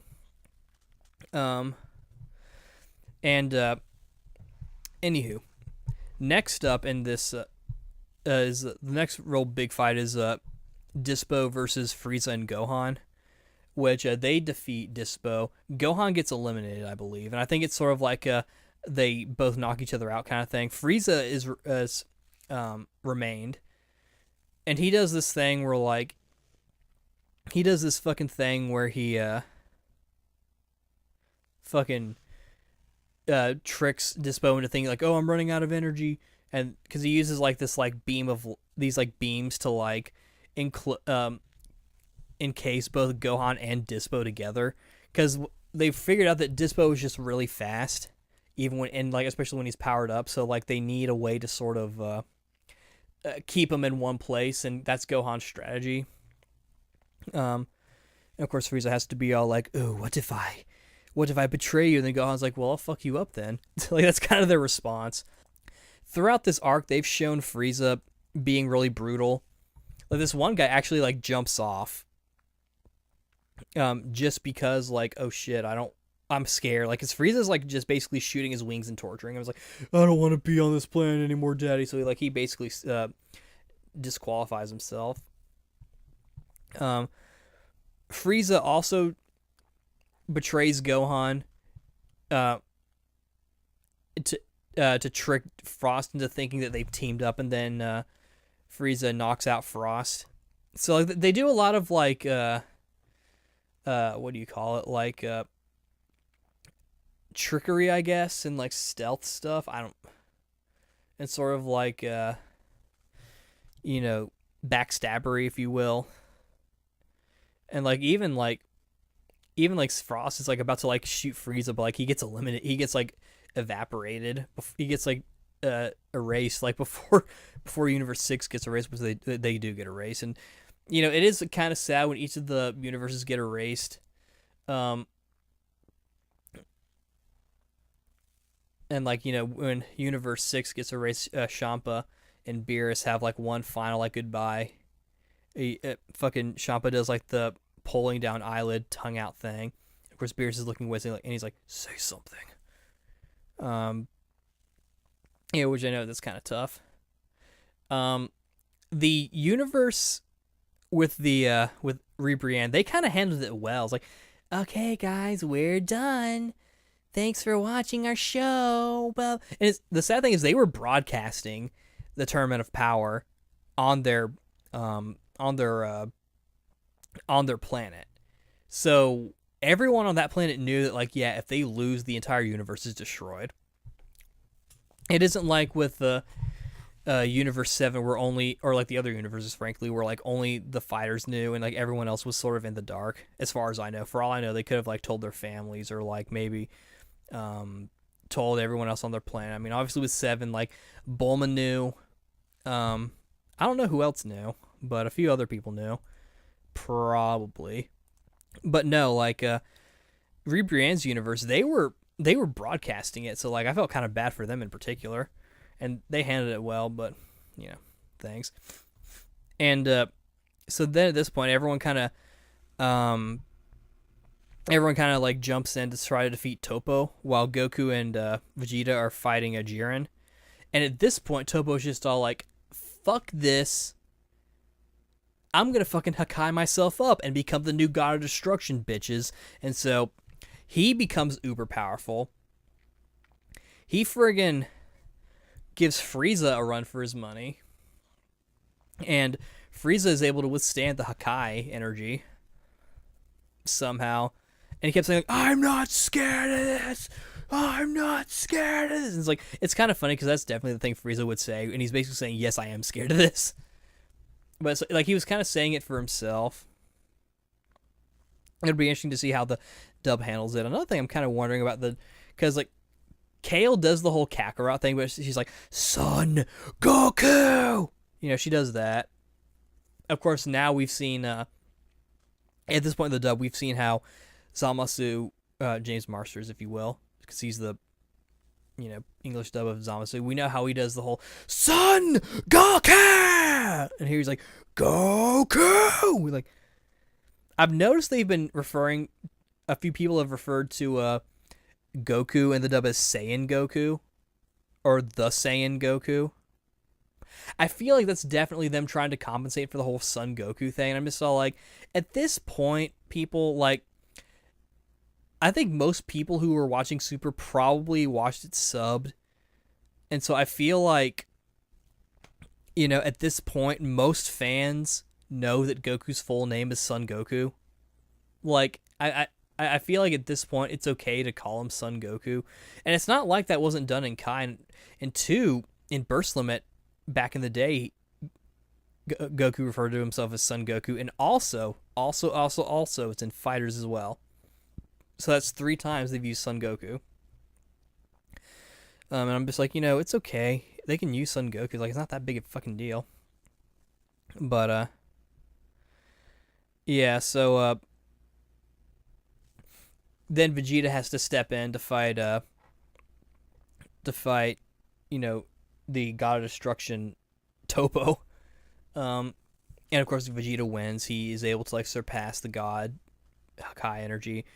And he does this whole fucking, like, Final Atonement or whatever it's fucking called move. This time he survives it, and I feel like that. I thought that was kind of a thing because the light they show is like for his energy they show like a yellow aura, which was telling me he was using enough to like he was using like the same amount of energy to probably do stuff, but he deliberately didn't use enough to like explode himself, which I was gonna be sad because like no, don't kill off Vegeta. That's lame. So they take out Toppo, and now all that's left is Jiren. And Jiren's all like, oh, Toppo was a little bitch, me. This is them trying to give Jiren some personality, which we'll get to again. And then, so Frieza, we don't even know where he is. He keeps getting fucking knocked out. And, like, he comes back a couple of times, but, like, he keeps getting knocked out. It's sort of like a weird, like, false ending kind of thing. So it's basically, as far as the audience is concerned, up to Goku, Vegeta, and 17 to defeat Jiren. And both Goku and Vegeta are pretty tired out from their fights. So 17 jumps in and is like, okay, well, even if we can't defeat him, or if I can't defeat him, I can at least, like, sacrifice myself to prevent one of his attacks. And so he does just that. And so 17 is presumed dead. And of course the whole ruling, like, oh, he used, like, he, like, self-destructed or whatever. Or, like, he blew himself up. He kind of did sort of what Vegeta did in a way, using, like, the fucking wall thing. It's like, oh, he's dead. He died by his own volition, like, by his own attack. He chose to sacrifice himself, so, like, we're not going to count it against him. So, yeah, so now it's just up to Goku and Vegeta.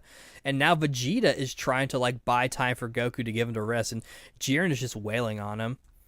And it's just knocking him down, beating him up, until finally Jiren knocks him out, and Vegeta has one last cry and gives Goku a little bit of energy. And then here, Goku uses what little energy he has to fucking, try to fight. And he's struggling. And then he is able to go Ultra Instinct again, using that deprived energy kind of thing. And now here, he's trying to kind of maintain it, and he's trying to figure out how to, like, really master it. So he's sort of, they're sort of more going toe-to-toe, because right now Goku is in a lesser state of Ultra Instinct. It isn't until the end of the episode where he finally reaches the mastered form, where he basically looks the same except his fucking shirt is, like, gone, and he has silver hair, and he's glowing and shit. And he's able to, beat up Jiren. And they even show a thing of, like, Goku just, like, going past him with his arm out, like, really fast, and then, like, just a bunch of flurry of punches beating up Jiren. And Jiren is starting to get a little, like, worried.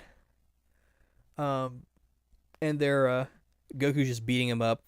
Here it's revealed the truth about Jiren, because they're having sort of, like, a, you can't rely on friends, and Goku's all like, I have to win, everyone's counting on me, going back to the whole anime cheese thing. And Jiren's all like, when I was but a young boy, I was learning how to fight. Or, like, I lived in a village, but all my friends and family were killed by an evil guy, some monster. And so I learned how to fight, and I trained with my friends, and we traveled a lot. Then the monster came back and killed them as well, so I can't have friends anymore. And that's kind of a simple backstory, not a really good one. I think it serves an okay purpose, and that we at least know where he got his strength, because he trained really hardcore and like really steeled himself. And of course, Goku's like, "No, I need my friends," and he says like, "I'm not a hero of justice or anything, but I like my friends." And I think that's actually, like, some people might say like, "Oh, Goku's going out of character because he just wants to fight." Like, well, no, because you look back to Dragon Ball Z, the whole reason why Goku even went Super Saiyan 1 in the first place is because he thought Krillin was dead. His best friend was dead. It's like Goku cares about his fucking friends and family. Like, that's, at this point, like, the whole he only cares about, like, it's true to an extent, but like to say that like he doesn't care about anything else, I think is false. And there's even, they show like this thing where like Jiren shoots a little energy thing at the audience, and like Goku like just smacks out and just like rams his fist into fucking Jiren and looks fucking pissed. And I kind of saw that as sort of like a leave them out of this kind of thing, like like you're fighting me kind of deal. I didn't see it as sort of like oh, you're trying to hurt my friends. Like, I saw it as more of like a like they're not your opponent kind of thing. And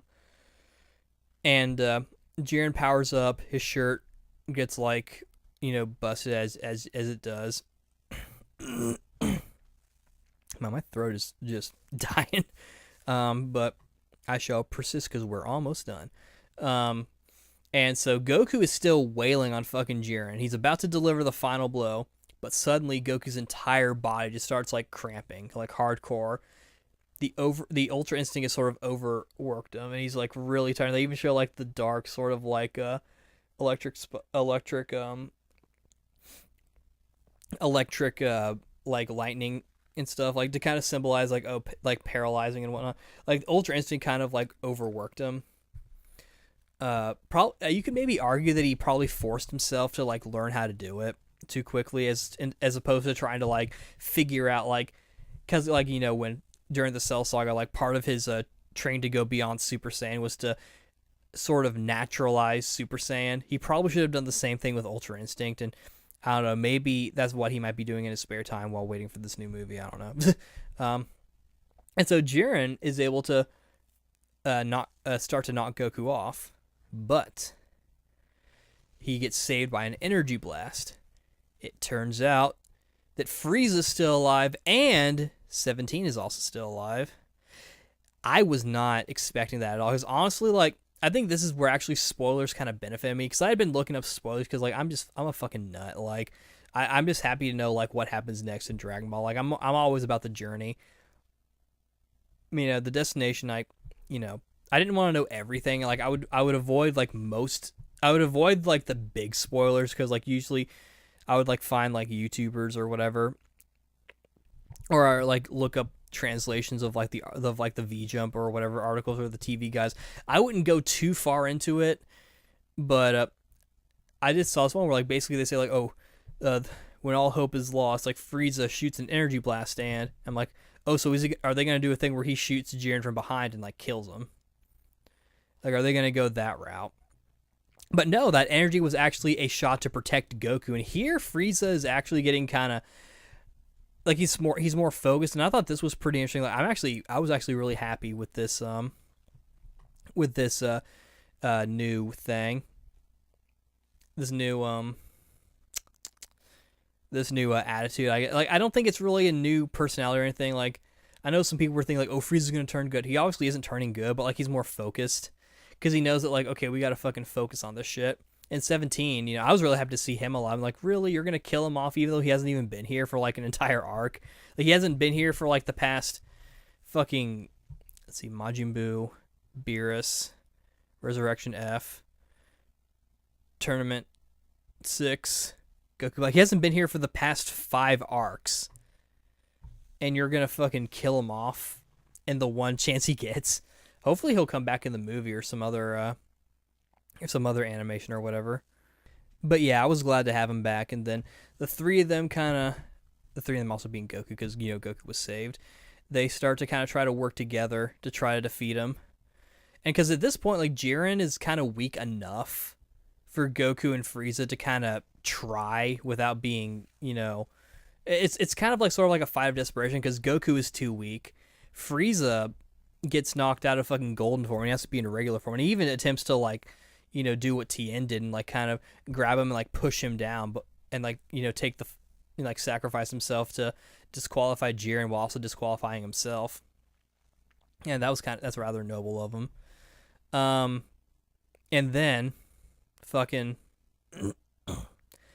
it ultimately ends up being because 17 gets knocked out, or like he gets like felled. He doesn't actually get disqualified, keep that in mind. And so then it's Goku and Frieza working together as a team to defeat Jiren, and they ultimately are able to defeat him, doing like a giant team blast, and Goku goes Super Saiyan. They're back to back. It's kind of funny how like the weird bromance that fucking Goku and Frieza seem to have, because when they fucking come back and see each other when like the tournament's about to start, Frieza punches him in the stomach, like, oh sorry, my hand slipped, and then goes like, that's okay, and just like punches him back. He's like, no more slight punches. Like, okay, well, what else is gonna slip past him? And then I start chuckling, like, Frieza's gonna put his dick inside Goku's butthole. No. And they do the fucking like best friends Naruto like punch to the face, like big punch, because Goku's all like, you have to listen to me to be in the tournament or else I'll fuck you up. And Frieza's like, fuck you, I can do whatever I want. And I know I'm kind of retraining. And there's even like this meme where like someone put like I think it's like a Naruto song to their punching scene, and it's like that like we're punching each other best friends scene or whatever kind of thing. Very shonen. But here they're back to back. Goku Super Saiyan, symbolic and shit. Frieza's final form, I guess, or whatever. And they defeat Jiren. And Goku and Frieza are knocked out. So the final person to win, or to be on the team, or like in the arena, is 17, meaning that Android 17 is the actual like official winner of the tournament. And so he's the one who gets to make the wish.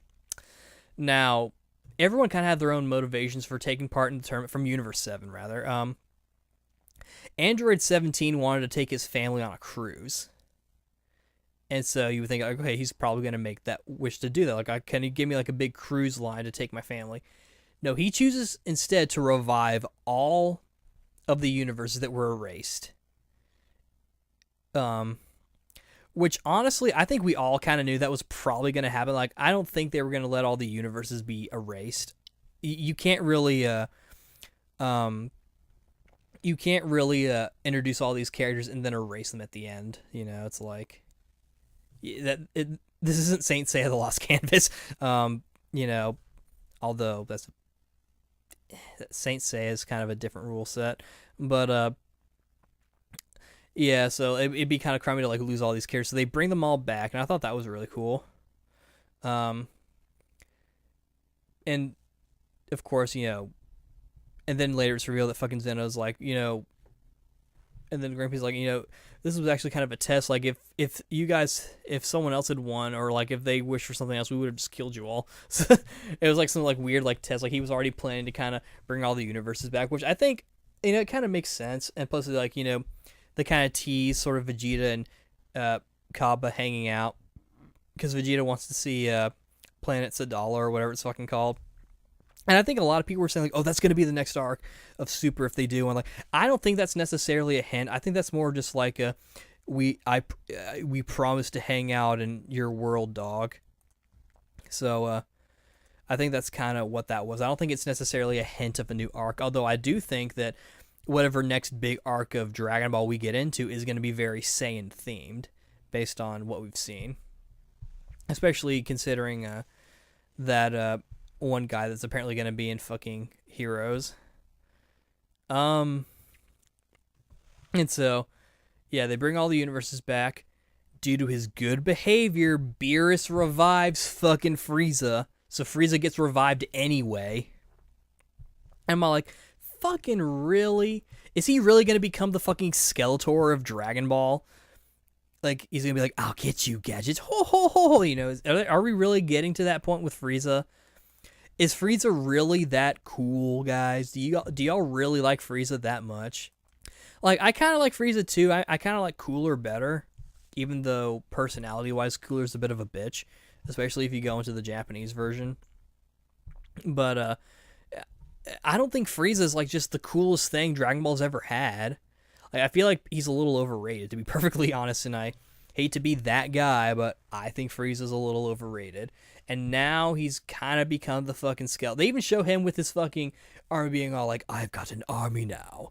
I'm going to kill. And I'm just like, really, man? Like, I was kind of surprised, but now that I think about it, I'm just like, really? Like, I don't know. Like, maybe they'll do a thing where, like, oh, Goku, you're cool and shit. Or I don't know. Who knows? You know, maybe they'll do a thing where Frieza's gonna try and invade, or I don't fucking know. You know, it's a thing, and they have a big feast. They show Goku and Vegeta fighting. Vegeta's like, oh, why don't you do Ultra Instinct again? Like, Goku's like, yeah, I kind of forgot how to do that. And so, like, which I think that's kind of fair, because, like, again, he was still kind of green to it. And they feel like Goku and Vegeta's story is not yet over. They will meet again soon. They do the freeze frame, and Super is over. Ending credits completed. Damn. It has been quite the wild ride with this series. Overall, with this arc, I liked it. My main issues with it are sort of the anime cheese that they did with, like, Master Roshi. Eat well, play well. Goku fucking doing the eyes wiping cry thing and then, like, grinning like Naruto would probably. The Frieza situation of them being all like, oh, what's Frieza gonna do? He's so evil and so nuanced and shit. And acting like we've never seen Frieza do stuff before, and acting like everything that he does is, like, just a giant twist. Not to mention just him being there. Like, it's an interesting idea, but I feel like it would have worked a lot better if, like, if this wasn't, like, his third time in coming back, basically. And I feel like Android 17 was mostly out of character. I feel like near the end he kind of got more in character. Like, his episode, where I think is like 127, where, like, he actually does his, like, little wall thing to try to save Goku and Vegeta, and then, like, is presumed dead because it's thought that he sacrificed himself. I feel like that's sort of a bit more of a return to form, but overall I think he was mostly out of character. Also, the whole thing with, like, oh, he's apparently as strong as Super Saiyan Blue Goku. And Jiren, his backstory, while okay, just on the grounds that, like, oh, this is how he got as strong as he did, I feel like it was sort of them trying to kind of,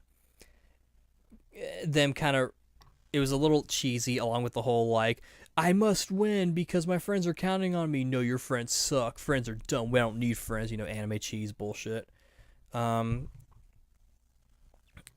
that's mainly my main issue, just kind of how cheesy this arc was. As a character, I actually don't mind Jiren at all.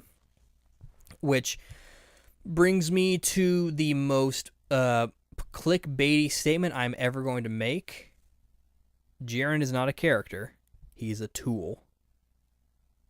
And what I mean by that is that, kind of like how I talked about how Hit was sort of like he's a, I mean, obviously Hit's a character, and obviously Jiren is also a character, but, like, my viewpoint is that with Hit, his first fight in the Universe 6 arc with Goku was him sort of out Gokuing Goku at some point. Like, because he was sort of adapting to things and sort of, like, figuring out what to do and getting stronger as he fought and, like, powering up and shit. I feel like that was sort of what he was trying. He was sort of, like, trying to test Goku's nature and abilities in that way. With Jiren, I feel like his purpose as a character and an adversary to the good guys was to really push Goku and his friends to their ultimate limit. Just really push them as far as they can go. Because I'm of the mindset that every new opponent that comes into the story is stronger than the last. Like, if you were to ask me who is stronger, Fuse, Zamasu, or Jiren, I would probably say Jiren, just on the grounds that, well, he's the new opponent, so he has to be stronger. Um, Plus, like for all we know, he could have been training hardcore, and like, um, in Golden Frieza's case, that's a different thing because he's a returning villain. So I would say it's more about him matching the good guys and being a new challenge in that way. So if you were to ask me, is Beerus or Golden Frieza stronger? I would probably say Beerus. And of course, since Beerus is a returning character, his level is um his measure of strength is kind of weird anyway because he's one of the good guys in a way, or not in a way. He is one of the good guys. He definitely gets kind of comfortable with the gang, for sure. He definitely felt a lot less threatening than he did back in the beginning. And I feel like Jiren, that was sort of his purpose to get back on track. He was meant to sort of challenge Goku in the gang because he's just that strong. Like Supreme Kai said, he's just strong, plain and simple. Plain and simple. That's it. Like he's just that strong. They kind of messed it up with his backstory and gave him sort of like this sort of like attempted emotional like, oh, I hate friends, blah blah blah blah. I feel like they should have just let him kind of just be the strong person. I think it's okay to give him a reason why he's strong, but I feel like for him to be like, oh, I don't need friends, I would have maybe just had him stay quiet, honestly, or just have him say like a few things like, I will defeat you. I have to, save the world. Because, like, well, then if he doesn't care about anybody, then why does he bother? Why does he care about protecting anything? It would have been interesting if he was all like, I don't care about saving the world, I just want to fight strong people. And this gave me an opportunity because I was kind of bored with everything. It would have been interesting if, like, they kind of pull a hit where, like, he's sort of matching Goku's mentality. That would have been interesting. And that's maybe what I would have done. And the whole thing with Goku be like, I have to win, my friends are counting on me. That they kind of backpedal. Oh, I forgot to mention that Android 18 gets eliminated as well. I don't remember how. I think it might have been Ani Laza, I believe. I think it was Ani Laza. Yeah, because I think it basically just becomes like a sausage fest by the end of it. No taco for me, sir. No.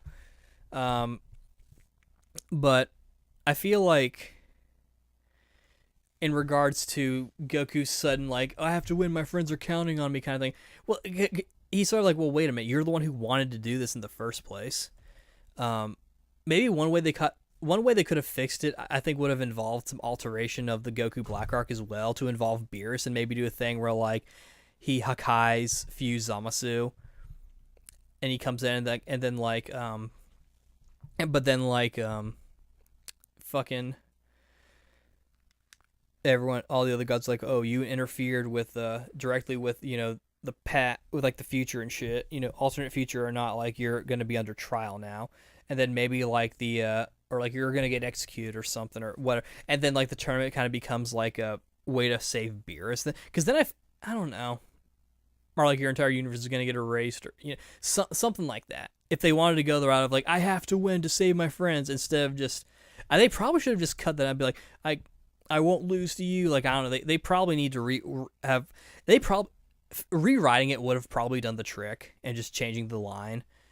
But unfortunately, they didn't do that. So got sort of like a weird, like, the arc I felt like actually started off okay, and honestly, like, ignoring the dialogue, I actually enjoyed the fights and sort of like where that was going. My whole issue was just showing the like the anime cheese side of it. Like, Goku's like, I like my friends, Jiren being like, I don't like friends. Oh, fuck you then, and like all that shit. And of course, when he's about to, he's like, so this is friendship. So it's like, I learned a lesson. And it's just like, okay, cool, Jiren. Good for fucking you, buddy. Apparently in the dub, he's going to be voiced by Patrick Seitz, which that's going to be pretty cool. Based on Xenoverse, because he's playable in Xenoverse. But yeah, overall, I liked it. With things I mentioned, like, 17 being out of character, the anime cheese with Master Roshi and Goku. I like my friends. Jiren, I don't like friends. Fucking Frieza wankery, if you will, to borrow another term from my friends. And also just sort of like just the fact that he's this sort of like plot device of him being there and like this twist. Like, even though the idea of it again on paper is interesting, I feel like the fact like it lost its impact just because this is the third time we've brought him over. Not even just on the grounds like, oh, he's a bad guy, he wouldn't join the team. Like, well, that's what makes it interesting. But just so like this is the third time we've brought him over, you know. But yeah, overall, besides that, I liked the arc, and I suppose that brings us to a close on Super. It's been quite the ride. I've really enjoyed it. I love watching more Dragon Ball, and especially a new one, so it looks all nice and pretty and shit. I'd say overall, I really enjoyed Super. I think my favorite arc probably is still the Goku Black arc. I enjoyed the Tournament of Power arc. I mean, granted, I enjoyed all of Super, so like that's not saying much. Probably my least favorite arc is probably the Battle of Gods one, just because I don't know. I feel like Battle of Gods. I don't know, like I think I just like because like I don't know, like, and with Resurrection of F, with Resurrection F, since it was pretty heavy on the action, I was able to kind of get into it because I really like the hand-to-hand combat. The choreography was not as good as the movie. I will say that the movie versions of the arcs in Super I think are a lot better. The originals, although, and of course with Dragon Ball, if I say something is my least favorite, that just means that like I like it a little bit less than everything else. Like, that's not saying much. I definitely enjoyed watching Super. Watched it in a lot of different places. First started with one fan subgroup, then for a little bit went to another fan subgroup, then went back to the original fan subgroup, and then completely shift to just one translator, and then went to Crunchyroll official subs, and of course I'm watching it on TV as it comes out too. So it's been really cool, and I'm glad that we got to see another Dragon Ball series come out, and it seems to be canon too, and I've really enjoyed it. Hopefully we'll get another anime after the movie. I think it'd be cool to see that, and I hope the manga continues a little bit as well. I would love for the Dragon Ball Super manga to just continue and be like the new official manga or whatever. I mean, I know it wouldn't be drawn by Toriyama, and I believe there's been some like scanning or tracing controversy with Toyotaro, which that's a can of worms, I suppose. It's like they're saying like, Toriyama, please come back and draw the manga, even though he doesn't really want to. But I've really enjoyed this little fun ride. It's been nice to kind of revisit Dragon Ball. Dragon Ball, honestly, like, Dragon Ball and Tails are pretty equal. Like I said in my, the State of the Tail series video way back when. Of course, now I know we have Vesperia Definitive Edition coming out. I feel like Dragon Ball is higher than Tails because I feel like I can enjoy it in any way, and it just like it brings me so much joy just to watch it, play it, read it, listen to it, everything. Even sleep in it if you have the bedspread. But yeah, it's been really, really, really fun ride. I've really enjoyed watching it. And I hope I know we're still getting those Dragon Stars figures. That's kind of another can of worms, which I may do a full video review of just the entire line, depending on if it ends or not. I've been fiddling around with the Build-A-Figure Fuse Zamasu because I finally got that, and I've got the next wave, all three on pre-order, because these figures are getting kind of hard to come by, so I'm having to spend a pretty penny just to make sure I get everything. But sometimes that's just the way the world is. You gotta spend monies to get things that you like, which I'm gonna have to do pretty soon because I need to pre-order a bunch of games. But I look forward to seeing the movie. I'll be sure to keep up with Dragon Ball as we continue to go through. I still need to watch the other three OG Dragon Ball movies because I haven't seen those yet. I think that'll be a pretty fun watch, but I might do that next. So, who knows? But yeah, I don't know what else to say. I enjoyed this arc overall. There's some pretty glaring issues that I have with this arc, and hopefully, in the manga they'll fix it. From what I've heard, they do fix a fair amount of it. Like I said, since Frieza being there is both in the anime and the manga, we know that's something Toriyama did, or we can deduce that that's something Toriyama did. So, if he wants Frieza back, that's A-okay. I don't know. Maybe they'll do something cool. Or maybe they're going to just bring him back for a little bit and then kill him. Well, that'd be funny if, like, Dragon Ball becomes, like, basically, like, on the same kind of level as, like, Spider-Man, that it just goes on for so long and just all different kinds of crazy things happen. That'd be crazy.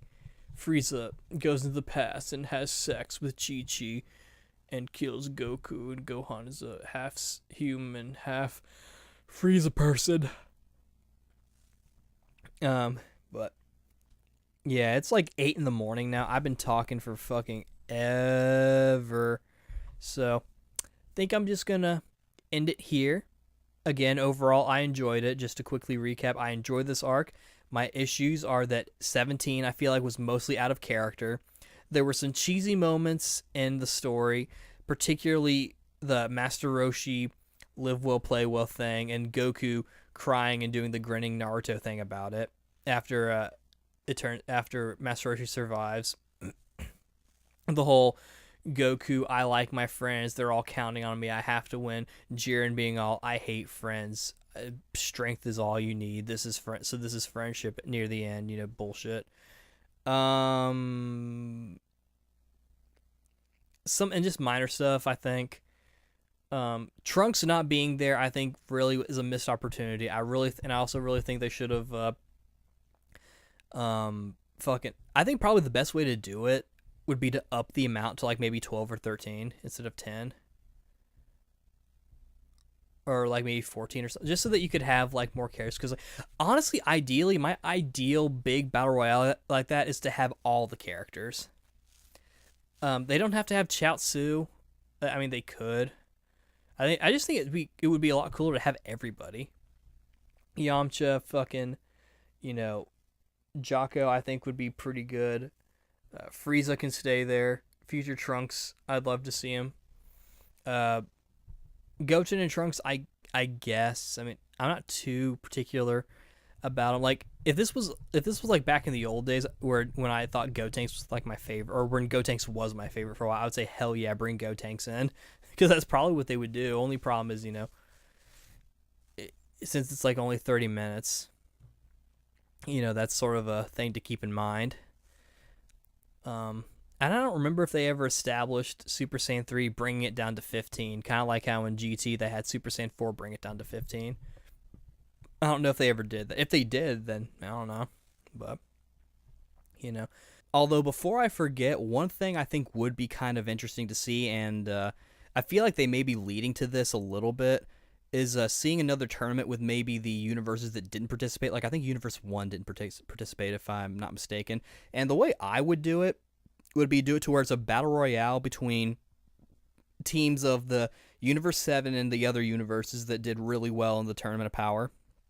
So, like, I think Universe 11 and probably Universe 6. And then the other universes that didn't participate, they'd probably have to kind of work with it a little bit. So, for example, like on the Universe 7 side, we would obviously have, like, Goku, probably Hit, probably Jiren. I think it'd be kind of interesting to see something like that, especially if they do that route of having a battle royale. Because then they could probably show like Jiren getting beaten up by whoever the strongest fighter of whatever the strongest universe is, and be like, oh wow, that guy's really powerful. But I think that's something I would kind of like to see in the future. We'll have to see. Overall, it was a pretty good arc and an okay ending to this series. I don't honestly, I don't know if I'm going to do any more anime reviews, at least for a while. I will say I'm watching Citrus. I'm about ready to end that. I don't know if I'll review that. I still need to finish Owari Monogatari. That's probably the one I will review, even though it's that story that story is so fucking complicated. And of course, other stuff. But I don't know. I feel like I feel like I have more fun reviewing stuff when like I just watch something just for fun. I'm like, oh, I should review. Of course, obviously with Dragon Ball, I love it anyway.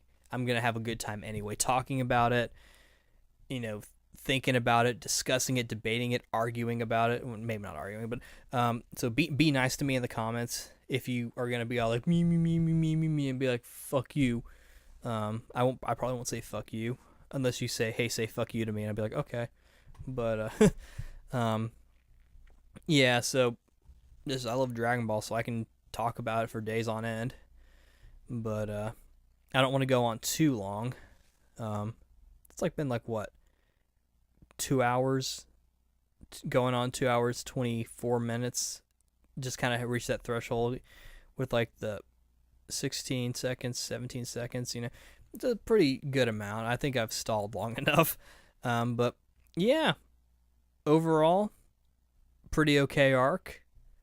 Pretty okay conclusion to this good series. I would definitely recommend it if you are into that kind of thing. Also, Gintama. I've been watching Gintama too, but again, story for another time.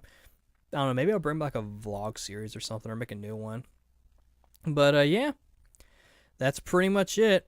Hope you enjoyed this. Overall, I'd give the entire show probably a 9 out of 10. Just because I don't want to say 9.5, just because it's real. I mean, it's either going to be a 9 or a 9.5, because just like the issues are just big enough to kind of bring it down a teensy bit, but like not by much. So I'm just going to say a 9 out of 10 overall. I know I've been reviewing it by the arc and not doing like just a giant review. I might actually put them all together. Let me know if you'd be. Or I don't know, I'll probably just do it anyway. I don't need your fucking permission.